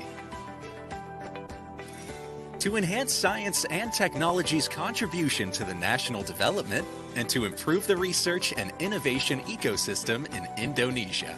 The National Research and Innovation Agency is a government agency that is directly responsible to the President of the Republic of Indonesia. Consists of 7 deputies, supported by 12 research institutes, have 85 research centers, Executive Secretariat, Executive Inspectorate, Center for Data and Information, Center for Technology Services, and Polytechnic Institute of Nuclear Technology Indonesia. Through the 3 directions: science and technology resources mobilization, providing a favorable research ecosystem, building an economy foundations based on research. The presence of National Research and Innovation Agency is to achieve Indonesia's goals as a developed country in 2045.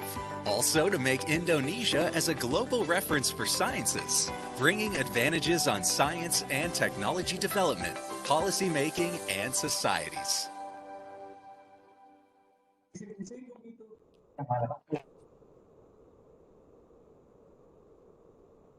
Sekarang yang terjadi, terobosan itu menjadi mungkin oleh yang namanya, saya ulang, oleh yang namanya ilmu pengetahuan, oleh yang namanya teknologi, oleh yang namanya inovasi.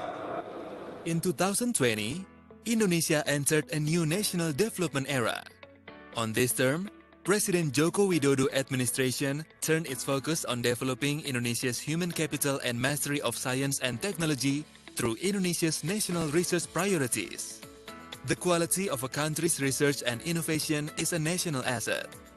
As a key step, the government issued Law No. 11/2019 on the National System of Science and Technology, or the Sisnas-Iptek Law. By issuing the law, the government of Indonesia was signaling more attention to and commitment for the growth of the research and innovation during the next phase of Indonesia's development. 9 research fields are listed as the focus fields of Indonesia's 2017-2045 National Research Master Plan. Food,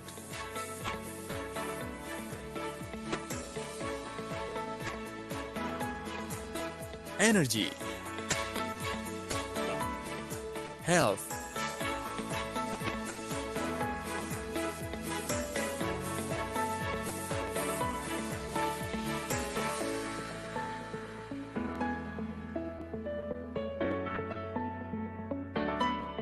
transportation,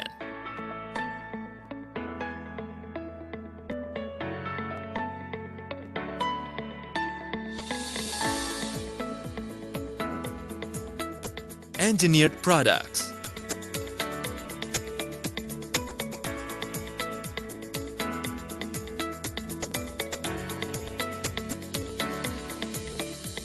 defense and security,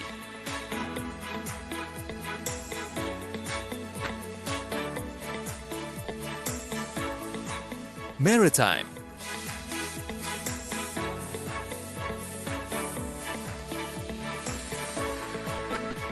social, humanities, and other research fields. These are expected to be able to produce innovative products. In order to address institutional problems of fragmentation among government institutions and the inefficiency of the budget allocation, the National Research and Innovation Agency, or BRIN, was established in 2019 with the Presidential Regulation No. 74 of 2019 on the National Research and Innovation Agency. The President has tasked BRIN to ensure that research and development activities in the country could attract more investments to its science and technology sectors, integrating research and innovation resources, creating and open a collaborative global standard research ecosystem, and creating the foundation of a strong and sustained research and innovation-based economy are 3 directions of BRIN. The contribution of research and innovation to produce a variety of solutions can resolve the challenges faced by the government, industry, and society.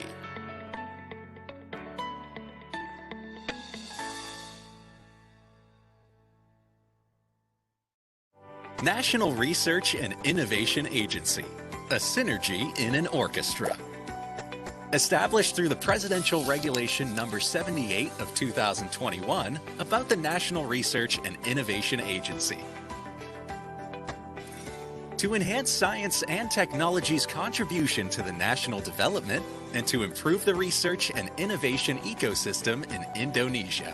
The National Research and Innovation Agency is a government agency that is directly responsible to the President of the Republic of Indonesia. Consists of 7 deputies, supported by 12 research institutes, have 85 research centers, Executive Secretariat, Executive Inspectorate, Center for Data and Information, Center for Technology Services, and Polytechnic Institute of Nuclear Technology, Indonesia.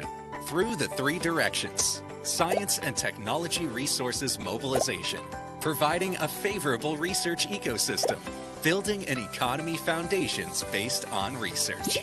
The presence of National Research and Innovation Agency is to achieve Indonesia's goals as a developed country in 2045 Also to make Indonesia as a global reference for sciences, bringing advantages on science and technology development, policy making, and societies.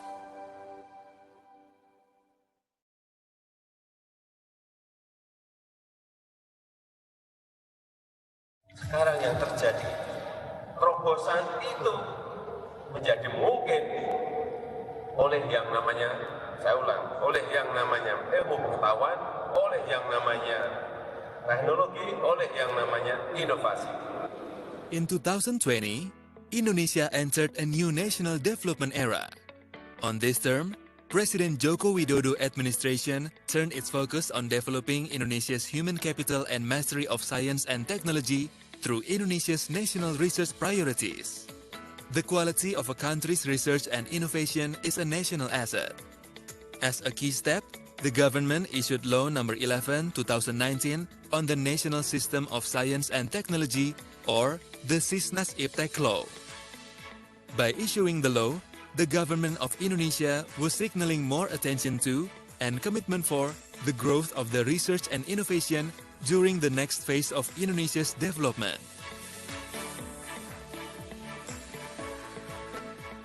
9 research fields are listed as the focus fields of Indonesia's 2017-2045 National Research Master Plan. Food,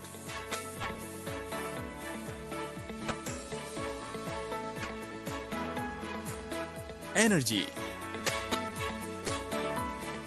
health,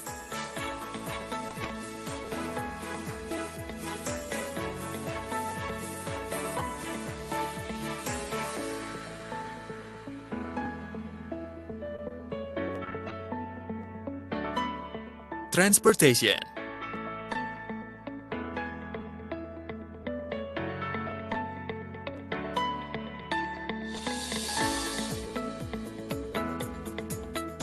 engineered products,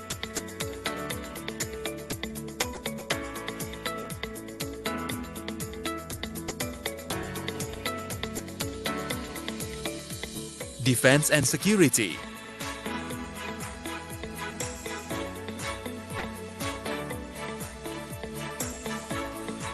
maritime,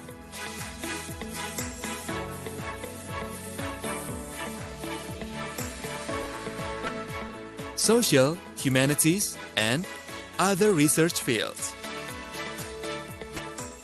These are expected to be able to produce innovative products. In order to address institutional problems of fragmentation among government institutions and the inefficiency of the budget allocation, the National Research and Innovation Agency, or BRIN, was established in 2019 with the Presidential Regulation No. 74 of 2019 on the National Research and Innovation Agency.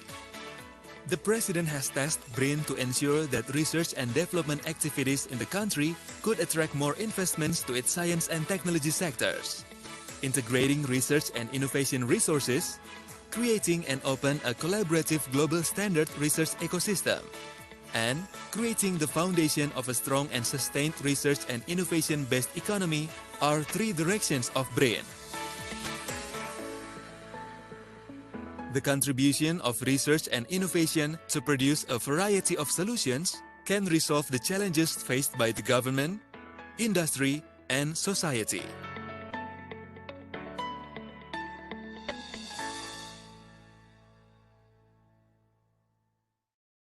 National Research and Innovation Agency, a synergy in an orchestra. Established through the Presidential Regulation No. 78 of 2021 about the National Research and Innovation Agency. To enhance science and technology's contribution to the national development and to improve the research and innovation ecosystem in Indonesia. The National Research and Innovation Agency is a government agency that is directly responsible to the President of the Republic of Indonesia. Consists of 7 deputies, supported by 12 research institutes, have 85 research centers, Executive Secretariat, Executive Inspectorate, Center for Data and Information, Center for Technology Services, and Polytechnic Institute of Nuclear Technology, Indonesia. through the three directions: science and technology resources mobilization, providing a favorable research ecosystem, building an economy foundations based on research. The presence of National Research and Innovation Agency is to achieve Indonesia's goals as a developed country in 2045. Also to make Indonesia as a global reference for sciences, bringing advantages on science and technology development, policy making, and societies.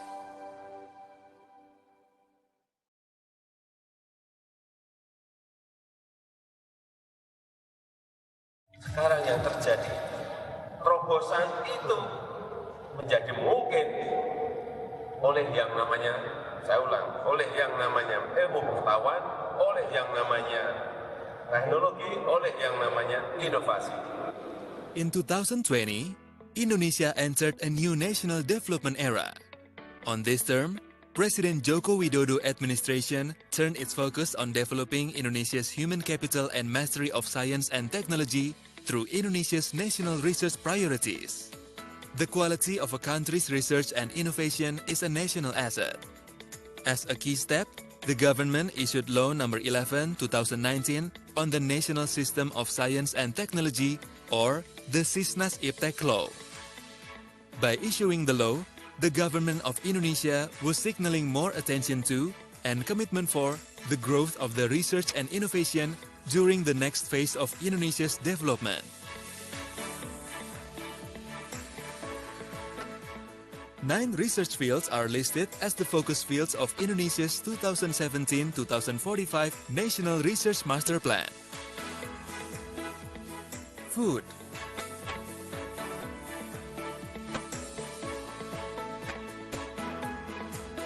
energy, health,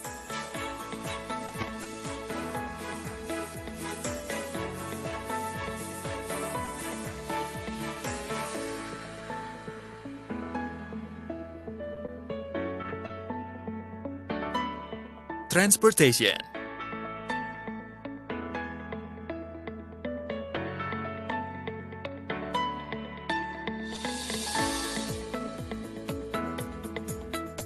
engineered products,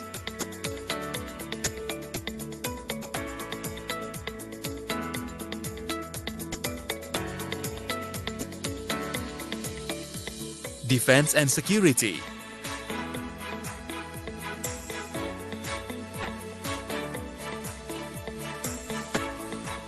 maritime,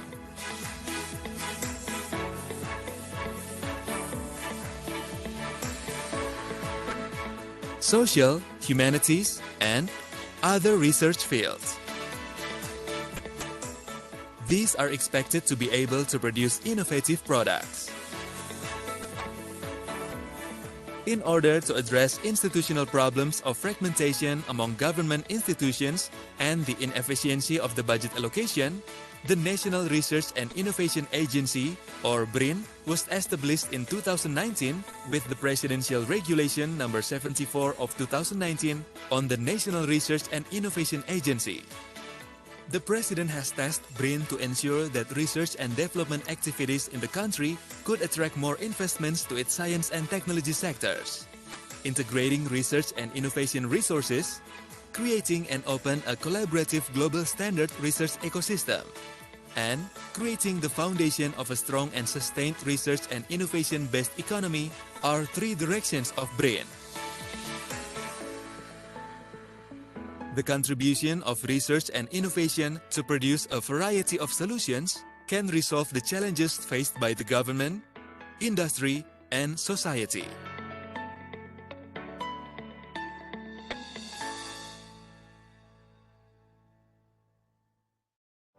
National Research and Innovation Agency, a synergy in an orchestra. Established through the Presidential Regulation No. 78 of 2021 about the National Research and Innovation Agency. To enhance science and technology's contribution to the national development and to improve the research and innovation ecosystem in Indonesia. The National Research and Innovation Agency is a government agency that is directly responsible to the President of the Republic of Indonesia. consists of 7 deputies, supported by 12 research institutes, have 85 research centers, Executive Secretariat, Executive Inspectorate, Center for Data and Information, Center for Technology Services, and Polytechnic Institute of Nuclear Technology, Indonesia. Through the 3 directions: science and technology resources mobilization, providing a favorable research ecosystem, building an economy foundations based on research. The presence of National Research and Innovation Agency is to achieve Indonesia's goals as a developed country in 2045. Also to make Indonesia as a global reference for sciences, bringing advantages on science and technology development, policy making, and societies.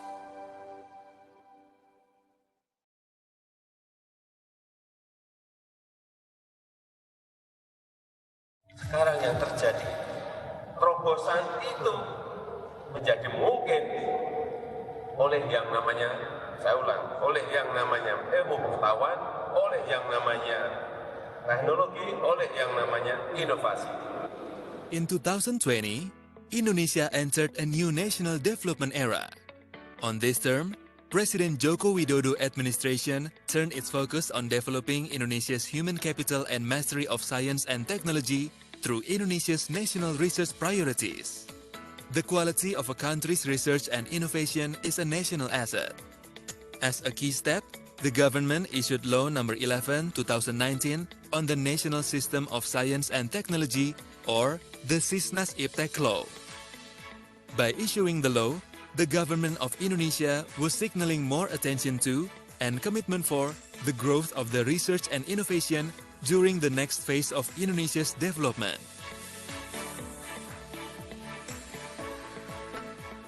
Nine research fields are listed as the focus fields of Indonesia's 2017-2045 National Research Master Plan.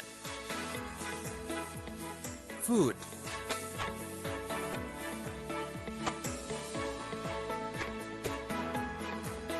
energy, health,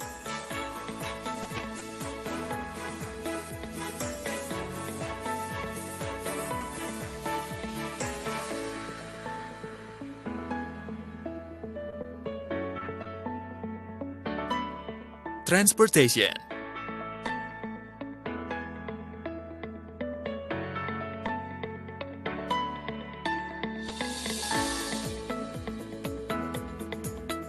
engineered products,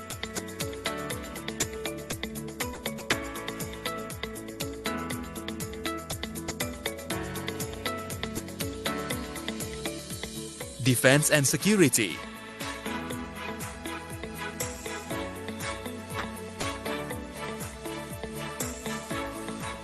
maritime,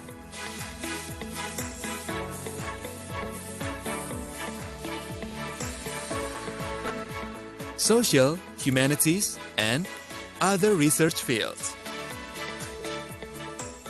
These are expected to be able to produce innovative products. In order to address institutional problems of fragmentation among government institutions and the inefficiency of the budget allocation, the National Research and Innovation Agency, or BRIN, was established in 2019 with the Presidential Regulation No. 74 of 2019 on the National Research and Innovation Agency. The President has tasked BRIN to ensure that research and development activities in the country could attract more investments to its science and technology sectors, integrating research and innovation resources, creating and open a collaborative global standard research ecosystem, and creating the foundation of a strong and sustained research and innovation-based economy are 3 directions of BRIN.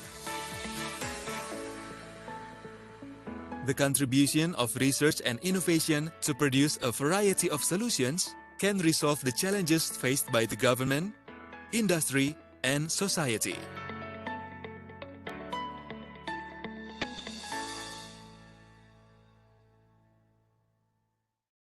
National Research and Innovation Agency, a synergy in an orchestra. Established through the Presidential Regulation No. 78 of 2021 about the National Research and Innovation Agency.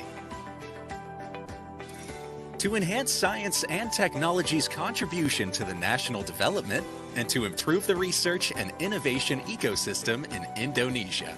The National Research and Innovation Agency is a government agency that is directly responsible to the President of the Republic of Indonesia. Consists of 7 deputies, supported by 12 research institutes, have 85 research centers, Executive Secretariat, Executive Inspectorate, Center for Data and Information, Center for Technology Services, and Polytechnic Institute of Nuclear Technology Indonesia. Through the 3 directions: science and technology resources mobilization, providing a favorable research ecosystem, building an economy foundations based on research. The presence of National Research and Innovation Agency is to achieve Indonesia's goals as a developed country in 2045. Also to make Indonesia as a global reference for sciences, bringing advantages on science and technology development, policy making, and societies.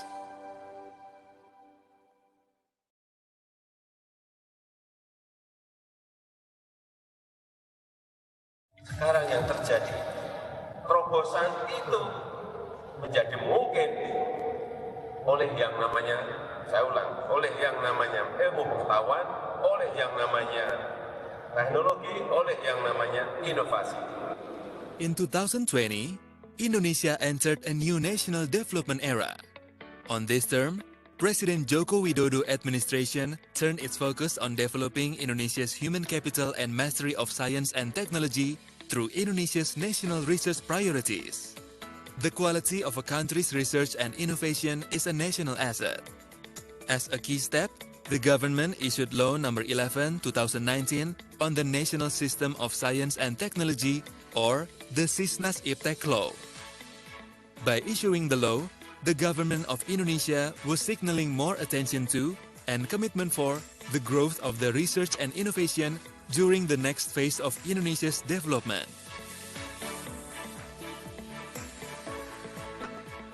Nine research fields are listed as the focus fields of Indonesia's 2017-2045 National Research Master Plan. Food,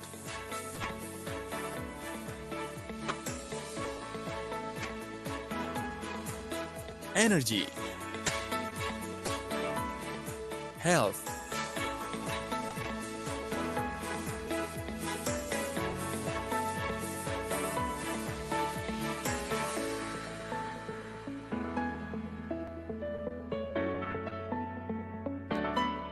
transportation,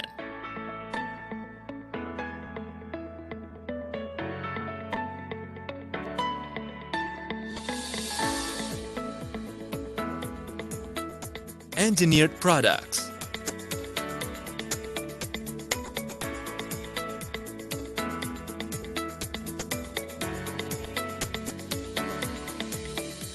defense and security,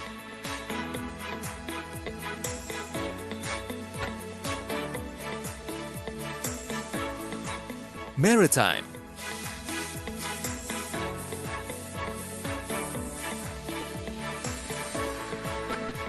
social, humanities, and other research fields.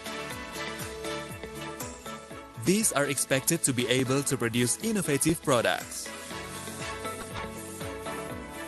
In order to address institutional problems of fragmentation among government institutions and the inefficiency of the budget allocation, the National Research and Innovation Agency, or BRIN, was established in 2019 with the Presidential Regulation No. 74 of 2019 on the National Research and Innovation Agency.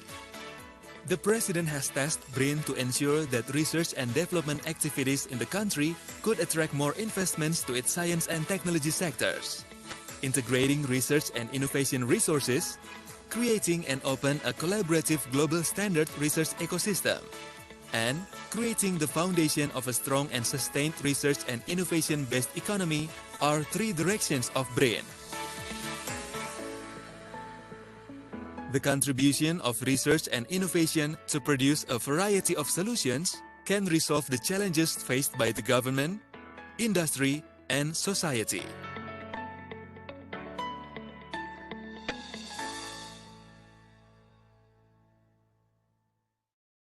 National Research and Innovation Agency, a synergy in an orchestra. Established through the Presidential Regulation Number 78 of 2021 about the National Research and Innovation Agency. To enhance science and technology's contribution to the national development and to improve the research and innovation ecosystem in Indonesia. The National Research and Innovation Agency is a government agency that is directly responsible to the President of the Republic of Indonesia. Consists of 7 deputies, supported by 12 research institutes, have 85 research centers, Executive Secretariat, Executive Inspectorate, Center for Data and Information, Center for Technology Services, and Polytechnic Institute of Nuclear Technology, Indonesia. Through the 3 directions: science and technology resources mobilization, providing a favorable research ecosystem, building an economy foundations based on research. The presence of National Research and Innovation Agency is to achieve Indonesia's goals as a developed country in 2045. Also to make Indonesia as a global reference for sciences, bringing advantages on science and technology development, policy making, and societies.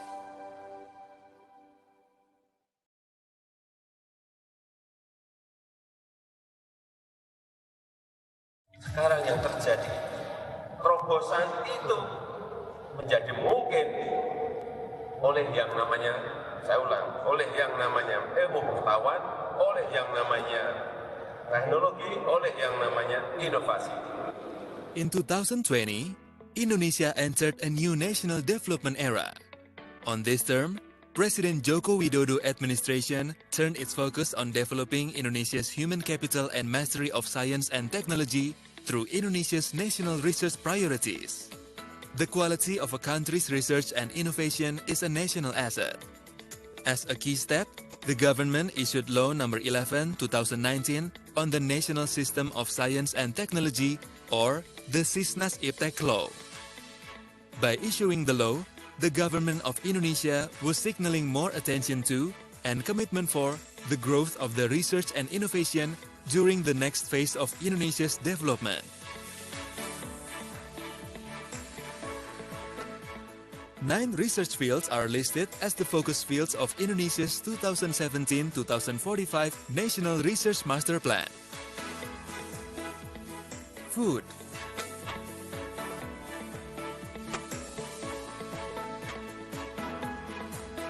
energy,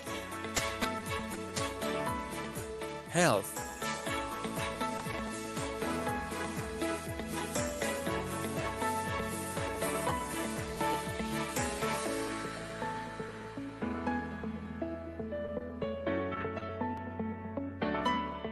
transportation,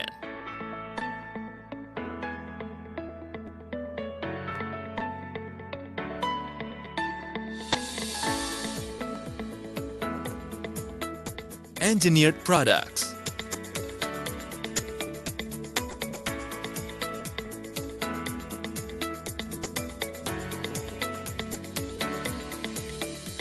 defense and security,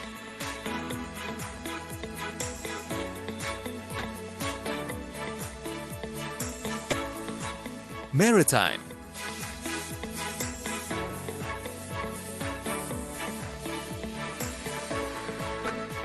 social, humanities, and other research fields. These are expected to be able to produce innovative products. In order to address institutional problems of fragmentation among government institutions and the inefficiency of the budget allocation, the National Research and Innovation Agency, or BRIN, was established in 2019 with the Presidential Regulation No. 74 of 2019 on the National Research and Innovation Agency.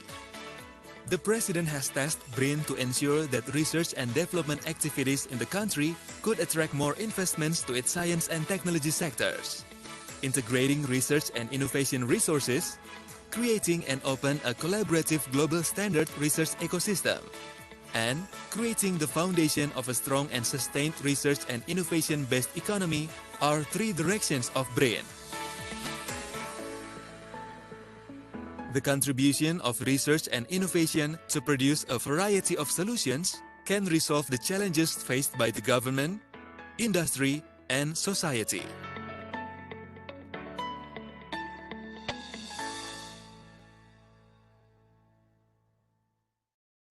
National Research and Innovation Agency, a synergy in an orchestra.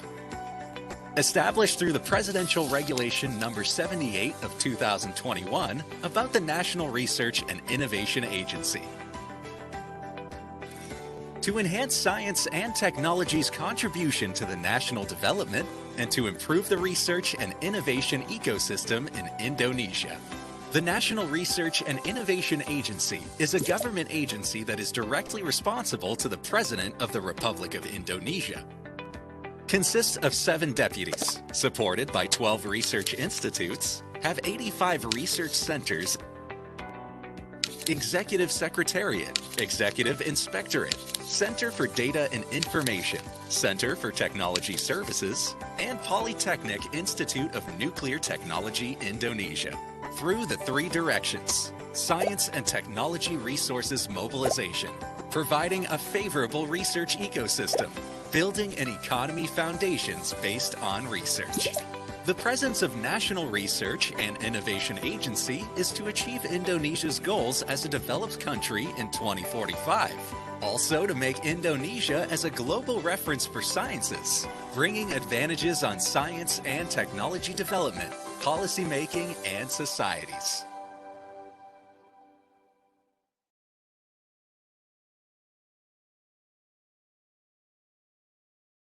Sekarang yang terjadi, terobosan itu menjadi mungkin oleh yang namanya, saya ulang, oleh yang namanya ilmu pengetahuan, oleh yang namanya teknologi, oleh yang namanya inovasi.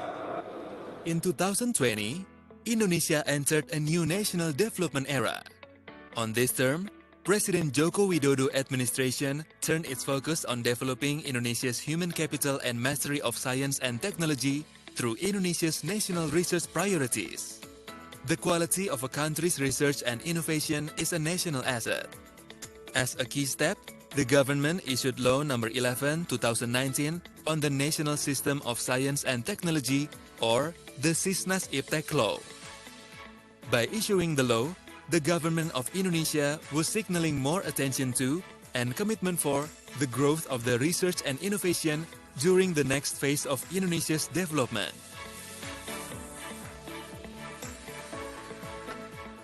Nine research fields are listed as the focus fields of Indonesia's 2017-2045 National Research Master Plan. Food,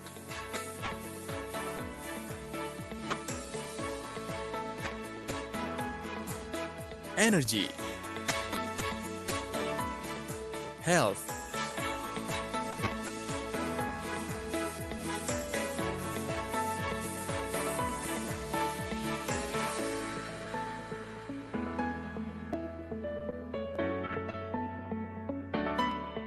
transportation,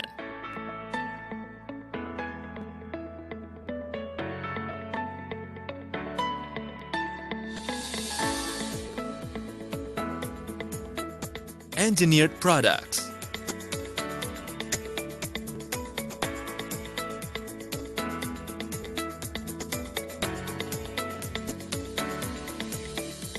defense and security,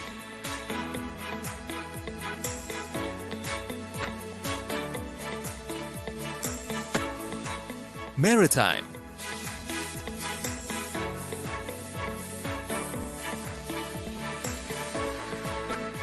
social, humanities, and other research fields. These are expected to be able to produce innovative products.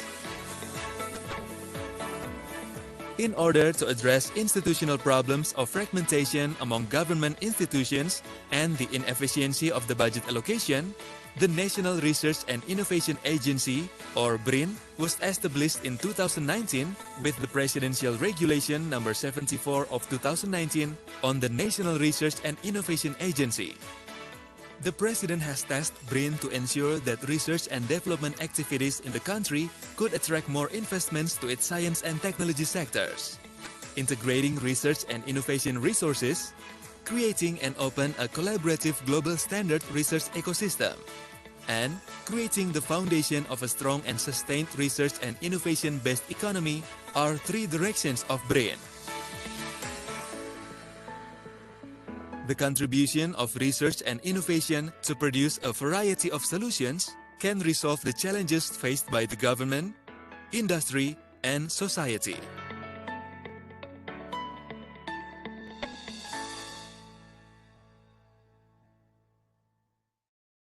National Research and Innovation Agency, a synergy in an orchestra.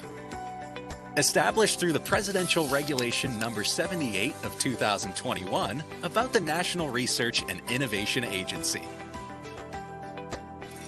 To enhance science and technology's contribution to the national development and to improve the research and innovation ecosystem in Indonesia.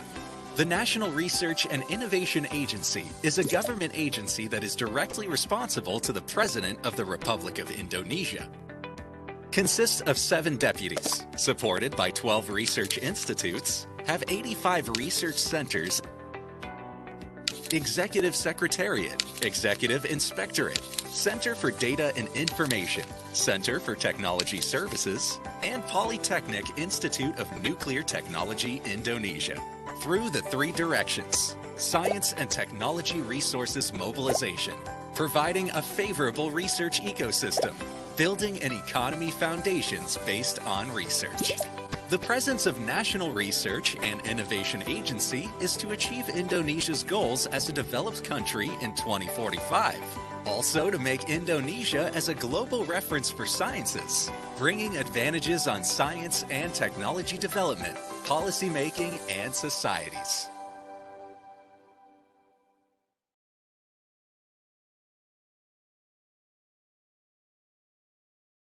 Sekarang yang terjadi, terobosan itu menjadi mungkin oleh yang namanya, saya ulang, oleh yang namanya ilmu pengetahuan, oleh yang namanya teknologi, oleh yang namanya inovasi. In 2020, Indonesia entered a new national development era. On this term, President Joko Widodo administration turned its focus on developing Indonesia's human capital and mastery of science and technology through Indonesia's national research priorities. The quality of a country's research and innovation is a national asset. As a key step, the government issued Law No. 11/2019 on the National System of Science and Technology, or the Sisnas Iptek Law. By issuing the law, the government of Indonesia was signaling more attention to and commitment for the growth of the research and innovation during the next phase of Indonesia's development. 9 research fields are listed as the focus fields of Indonesia's 2017-2045 National Research Master Plan. Food,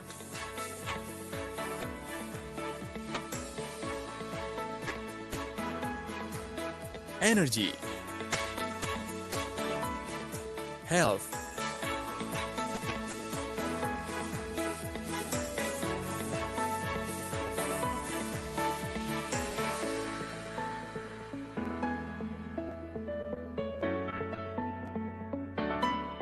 transportation,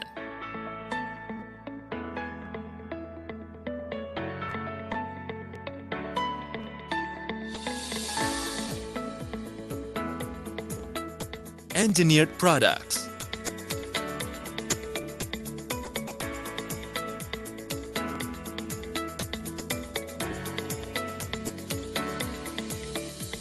defense and security,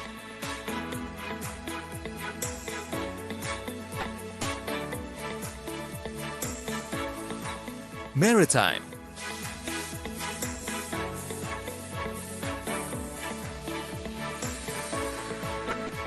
social, humanities, and other research fields.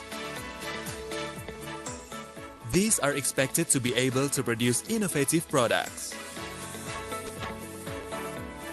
In order to address institutional problems of fragmentation among government institutions and the inefficiency of the budget allocation, the National Research and Innovation Agency, or BRIN, was established in 2019 with the Presidential Regulation Number 74 of 2019 on the National Research and Innovation Agency.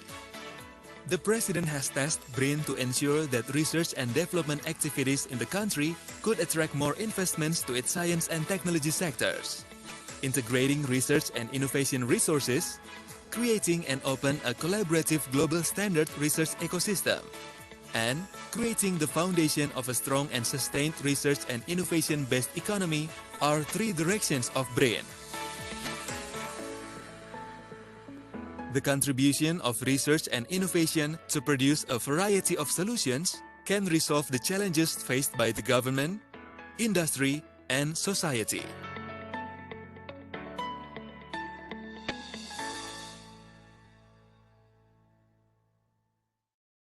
National Research and Innovation Agency, a synergy in an orchestra.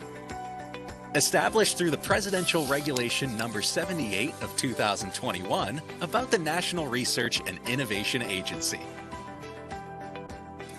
To enhance science and technology's contribution to the national development and to improve the research and innovation ecosystem in Indonesia. The National Research and Innovation Agency is a government agency that is directly responsible to the President of the Republic of Indonesia.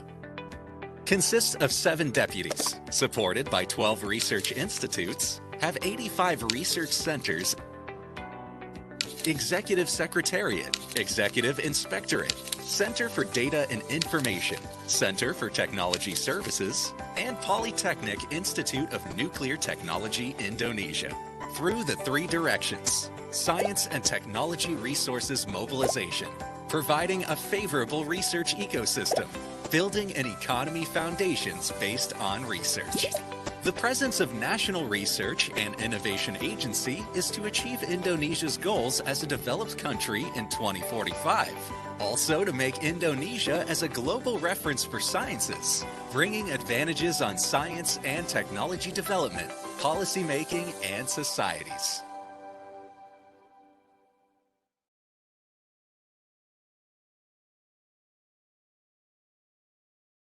Sekarang yang terjadi, terobosan itu menjadi mungkin oleh yang namanya, saya ulang, oleh yang namanya ilmu pengetahuan, oleh yang namanya teknologi, oleh yang namanya inovasi.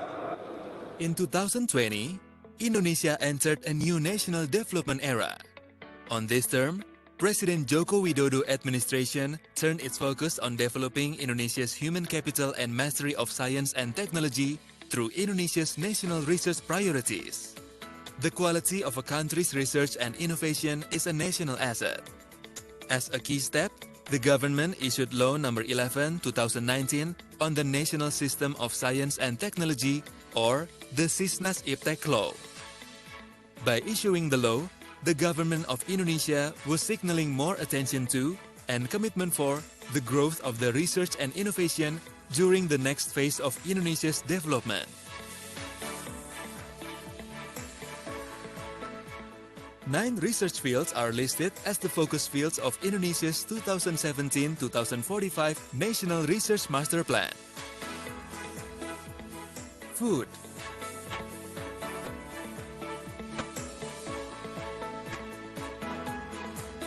energy, health,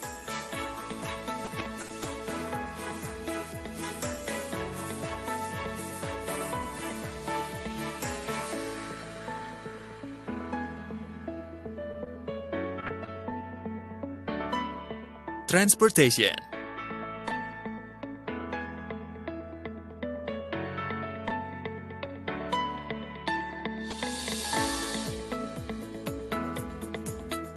engineered products,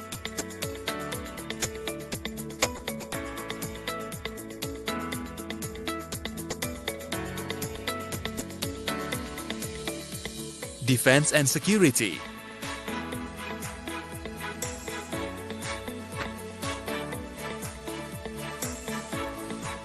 maritime,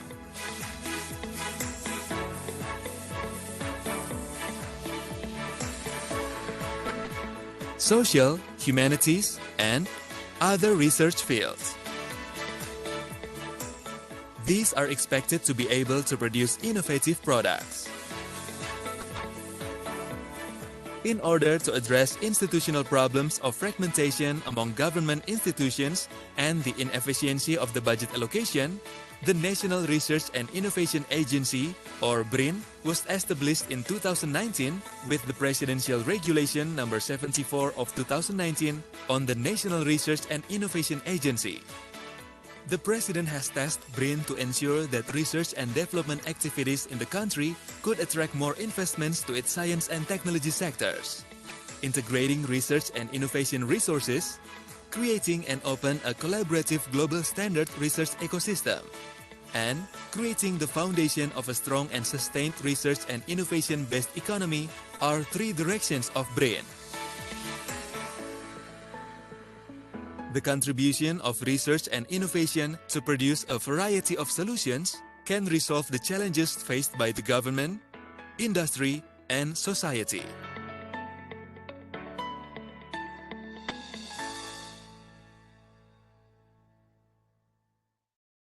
National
Distinguished delegates, ladies and gentlemen, welcome back to the G20 First Research Innovation Initiative Gathering.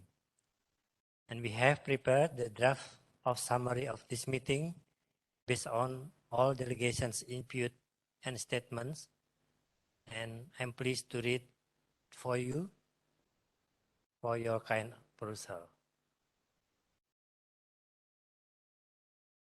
A summary of First Research Innovation Initiative Gathering G20. National Research and Innovation Agency, Republic of Indonesia. In conjunction with Indonesian Presidency G20 Summit 2022, a side event of the First Research Innovation Initiative Gathering, RIIG, April 13, 2022 has been held in Jakarta. The event was initiated by the National Research and Innovation Agency, BRIN, as Indonesia's newly established research agency. This RIIG aims to enhance, intensify, and strengthen collaboration on research and innovation among G20 country members. This RIIG meeting was conducted on hybrid platform.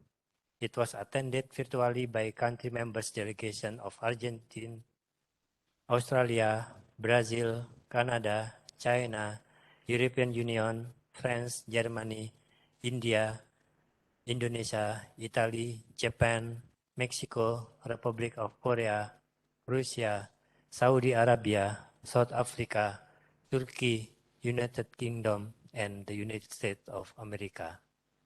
Invited countries, Singapore and the Netherlands, and international organizations, OECD, African Union, IDB, and ASEAN. The previous meeting as a preliminary meeting of RRG G20 held on February 24, 2022 has accepted that RIIG has two teams, namely Team 1, which is enhancing collaboration on research and innovation to sharing of facilities, data, and funding. Team 2, which is biodiversity and its utilization to support the green and blue economy. Three main actions have been introduced at the preliminary meeting. First, creating the framework formulation for Team 1. Second, identifying current engagement in biodiversity, marine oceanic research. And third, sharpening the focus on renewable energy. The second and third calls of action are referenced to Team 2. The first RRG meeting specifically discussed on the second and third calls of action related to Team 2. Biodiversity in the world has become the object of research and innovation, of which output have benefited the acceleration of green and blue economy development. Biodiversity utilization has given benefits to research and development in foods and pharmaceuticals, environmental protection, ecosystem services, a sustainable tourism, including adaptation and mitigation, which can only be achieved by conducting research, collaboration, and capacity building among G20 member countries. In accordance with the topic of biodiversity utilization that has been conveyed previously, the RRG proposed a more concrete implementation as follows. 1. A joint research scheme, the Global Biodiversity Research Partnership, or GBRP.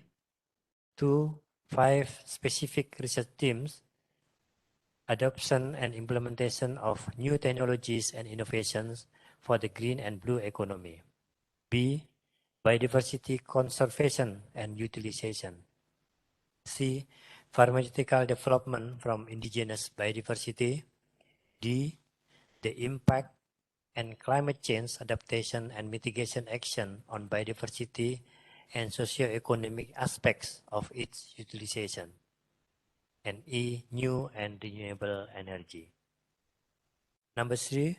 A capacity building initiative to research stations with tailor-made programs for training and outreach, fellowship, and the provision of support for marine, and terrestrial expedition or exploration, and co-funding from member countries.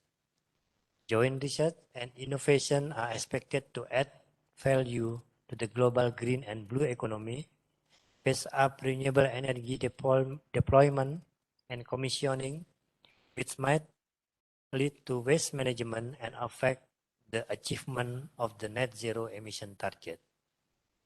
Further, another possibility of joint research and innovation is the contribution of digital economy towards the development of digital platform needed by the green and blue economy.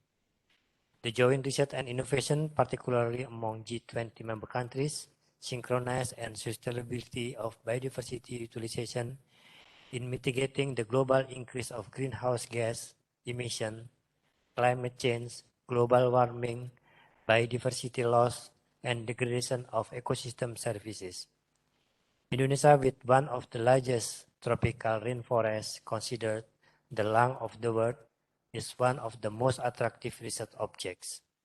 The RRG proposed the Global Biodiversity Research Partnership as the partnership framework and the capacity building program to improve the competence of researchers. This meeting noted that countries deeply respect their biodiversity and acknowledge that in terms of biodiversity and climate change, all countries are facing similar challenges. Countries already have various initiatives and targets in place in terms of biodiversity utilization and preservation factors affecting biodiversity. For example, climate change and anthropogenic activities and the green and blue economy, and are engaged in many existing collaborations. This meeting recorded that countries emphasize the importance of biodiversity utilization for economic development and climate change adaptation and mitigation. However, it should be noted that efforts must be balanced and not mainly be driven by economic and political reasons. It is also mentioned that research and innovation in this area should incorporate social aspects such as the role of indigenous people and the issue of gender equality. Regarding capacity building, management and share of facilities, it is remarked that countries highlighted the significance of researchers' mobility, particularly young scientists, access of data, the exchange of best practice in establishing science-based policies, and biodiversity preservation. The meeting observes that countries have recommended, number one, a clearer and more detailed proposal of GBRP platform. Number two, a more focused research and innovation themes related to biodiversity. Number three, identify the gaps in current collaboration and engagement to ensure that RIIG efforts do not duplicate current engagement or other working group and serve as a complementary initiative. And number four, further discussion on the detailed proposed research themes. So this is the draft of summary notes. And now I would like to invite the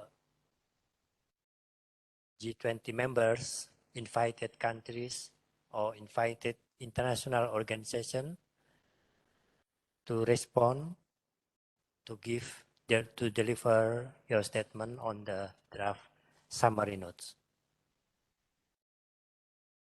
You may please raise your hand on the Webex applications before delivering the response.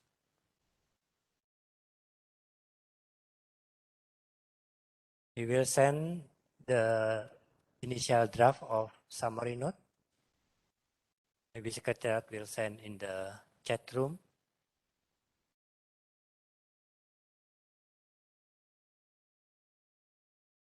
I recognize the distinguished delegate from Turkey has raised hand. delegation from Turkey. The floor is yours. Very much, Chair, distinguished delegates. Once again, congratulations to Indonesia for holding the presidency of the G20 summit of this year and the summary of this valuable gathering in preparation. And in continuing to sharpen the focus on renewable energy, this will significantly benefit from a focus on solar energy, wind energy, geothermal energy, and bioenergy. We also echo the importance of deeply respecting biodiversity, fostering the mobility of scientists and young researchers, and the need for more science-based policies, among other recommendations that have been reflected in the shared documentation. Let us once again reiterate that green and blue economy holds many opportunities across the priority issues that are identified for collaboration in the scope of this G20 Research and Innovation Initiative gathering. And the scope of the 3 out of the 4 of these priorities are especially very well aligned with global needs, including those that are identified by IPCC and IPBES. There are also impacts on diversity from multiple pressures from human systems that need to be addressed, and we are in the path towards addressing them. Marine and oceanic research is important for a blue economy, as well as marine biodiversity and blue carbon, as also emphasized in this gathering. Research on space and earth sciences are also very important, which can also include supporting the modeling, monitoring, and Earth observation opportunities. In particular, these 3 priority areas are very important and very well articulated, also in the sent shared issue note. The 4th priority area that is also very important, but perhaps in comparison and relatively not that well articulated in the issue note, could also be improved in this respect. The scope of this priority should directly be on renewable energy based on solar energy, wind energy, geothermal energy, and bioenergy that is available everywhere, waiting to be utilized and integrated into energy systems.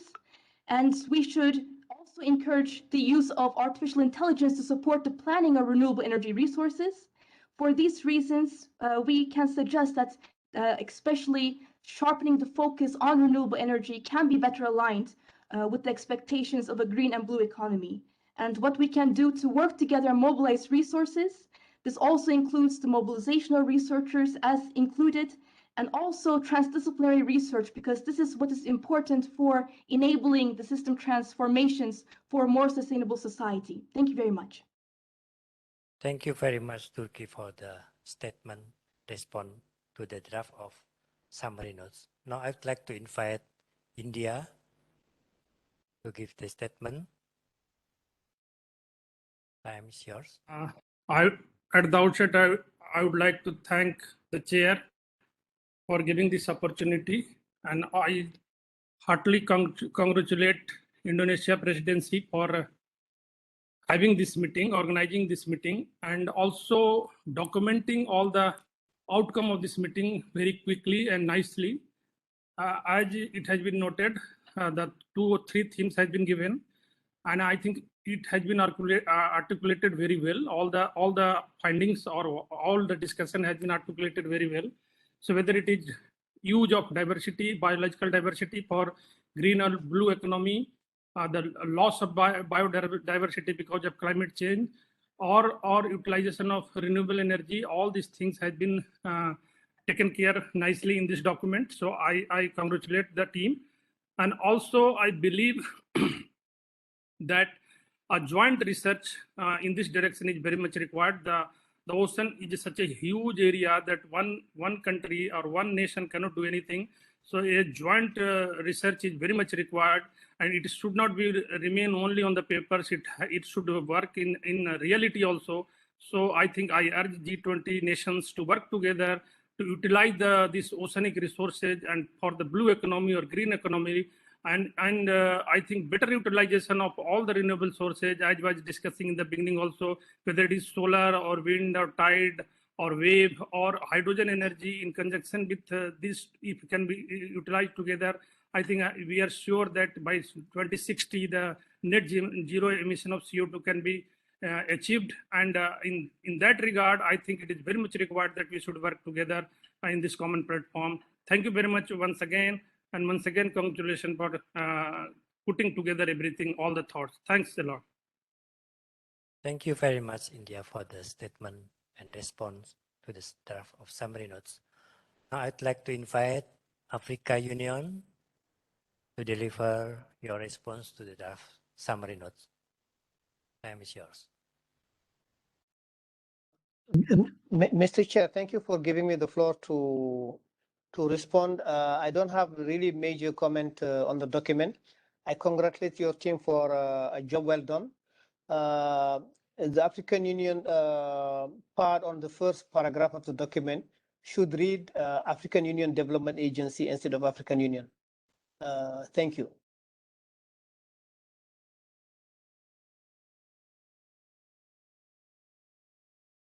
Thank you very much, African Union. Now I'd like to invite USA to deliver your response. Floor is. Thank you, Chair. Just on the title, biodiversity utilization for economic development, we don't feel like that's an accurate term. We would suggest using the title conservation and sustainable use to support green and blue economy, which better aligns with the international use and reference to biodiversity. Thank you very much.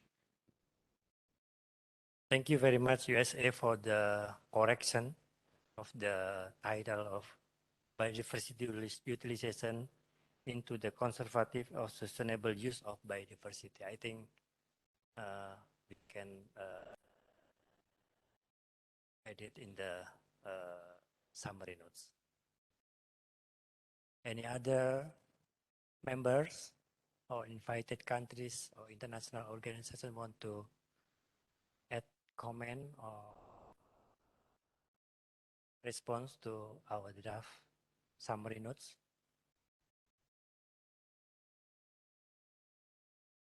Please raising your hand before delivering your response.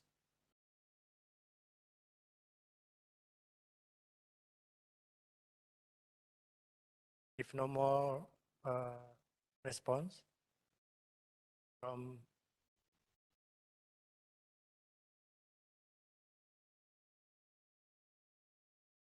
is there any? Yes.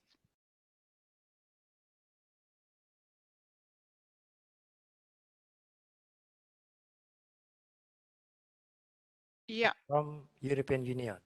Yeah. Please. Yeah. Thank you, Chairman, and indeed quite an undertaking to summarize so many interventions in such a short time. I presume that we will have the possibility also still to comment in writing on some nuances within the points.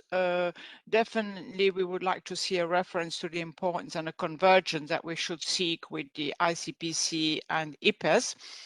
And then, I'm sorry, but I realize this is not minutes, but what about all these countries that express deep concern and question also the gauge the work of the G20 given the geopolitical situation? Is that not mentioned at all? So I'm not very clear on that, and I will have to go back to my authorities on that.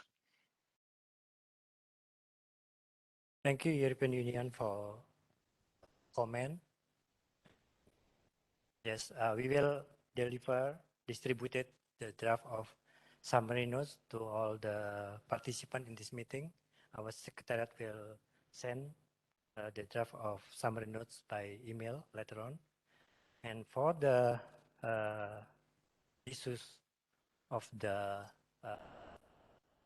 geopolitical situation, as we understand that G20 is a common forum based on consensus with the mandate as the premier forum for international economic cooperation.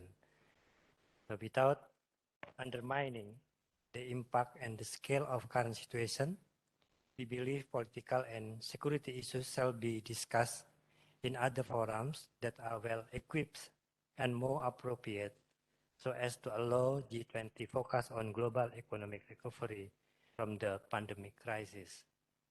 And the Indonesian presidency aims for a strong and inclusive global recovery that gives concrete benefits for the people.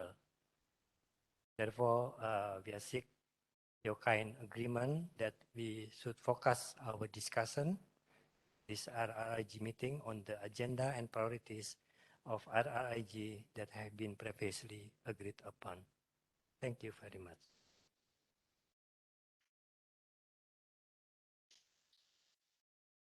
Is there any members or delegates would like to give?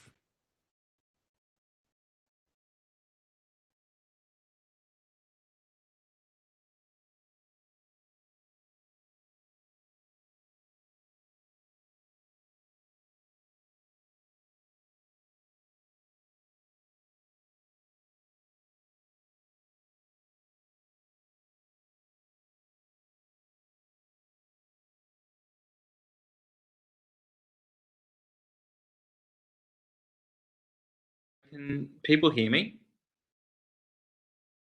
Oh, I think I've got an IT problem. Yes, we can hear you. Oh, apologies. My camera has gone dead. So please interrupt me to tell me to stop. I'm very sorry. I've got an IT problem on my end. I just wanted to raise that where you currently have in the document describing that the RIIG proposed more concrete implementation on the following steps. I was just going to suggest that that be amended to discuss exploring opportunities or investigating opportunities amongst these themes, including a joint research centre, 5 specific research themes, etc. Because my takeaway from this meeting was that there was a lot of discussion about ensuring that we don't duplicate initiatives that are already underway. And so I think that's a key element to consider for the next meeting, is how we can ensure that the RIIG's actions are unique and add value to pre-existing collaborations in this space. Thank you. Thank you very much, Australia, for the response to our draft summary notes. We still have last 3 minutes for the discussion sessions. Is there any last comment or response from members or invited organizations or countries?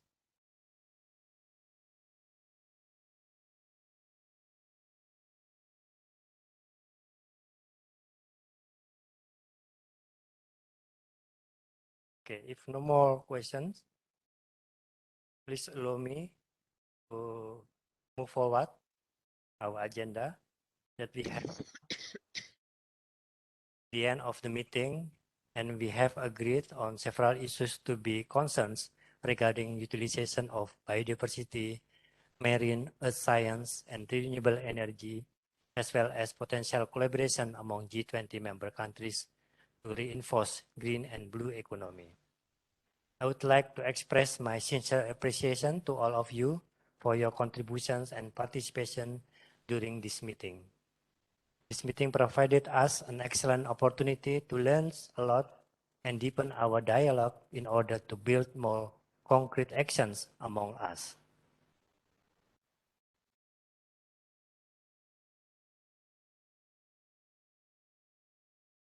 As we have discussed before, we will have another series of RIIG meeting prior to G20 Presidency Summit on November 2022, and the second Research and Innovation Initiative Gathering, which previously planned to be held on May, due to some consideration, will be held on August 2022. The second RIIG will be focusing on topic 1, the enhancing collaboration on research and innovation through sharing of facilities, infrastructure, and funding, as well as discussing about collaborative framework as global biodiversity hub. The third RIIG planned to be held on October 2022 to continue the discussion with some resolutions that can be done following our decision and agreed upon at the first RIIG and the second RIIG meeting.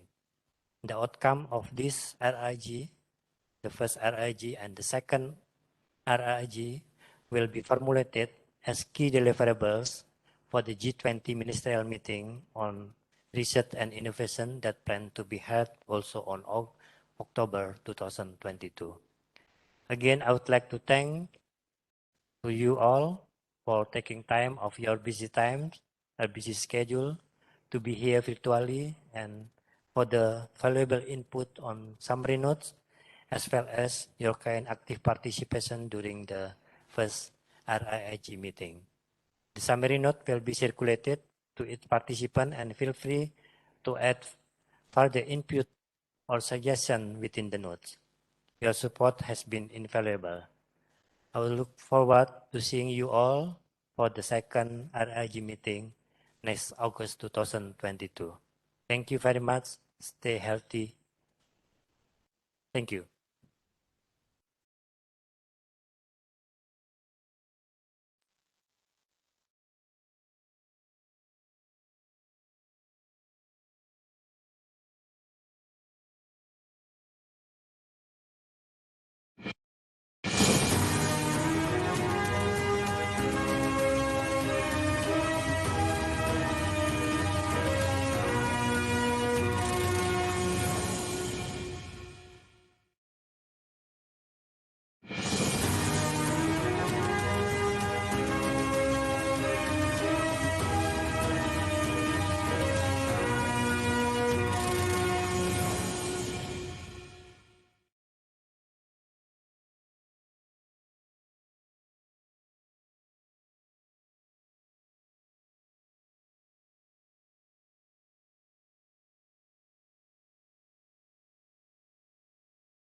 Bapak Ibu maju semua, mau foto bersama?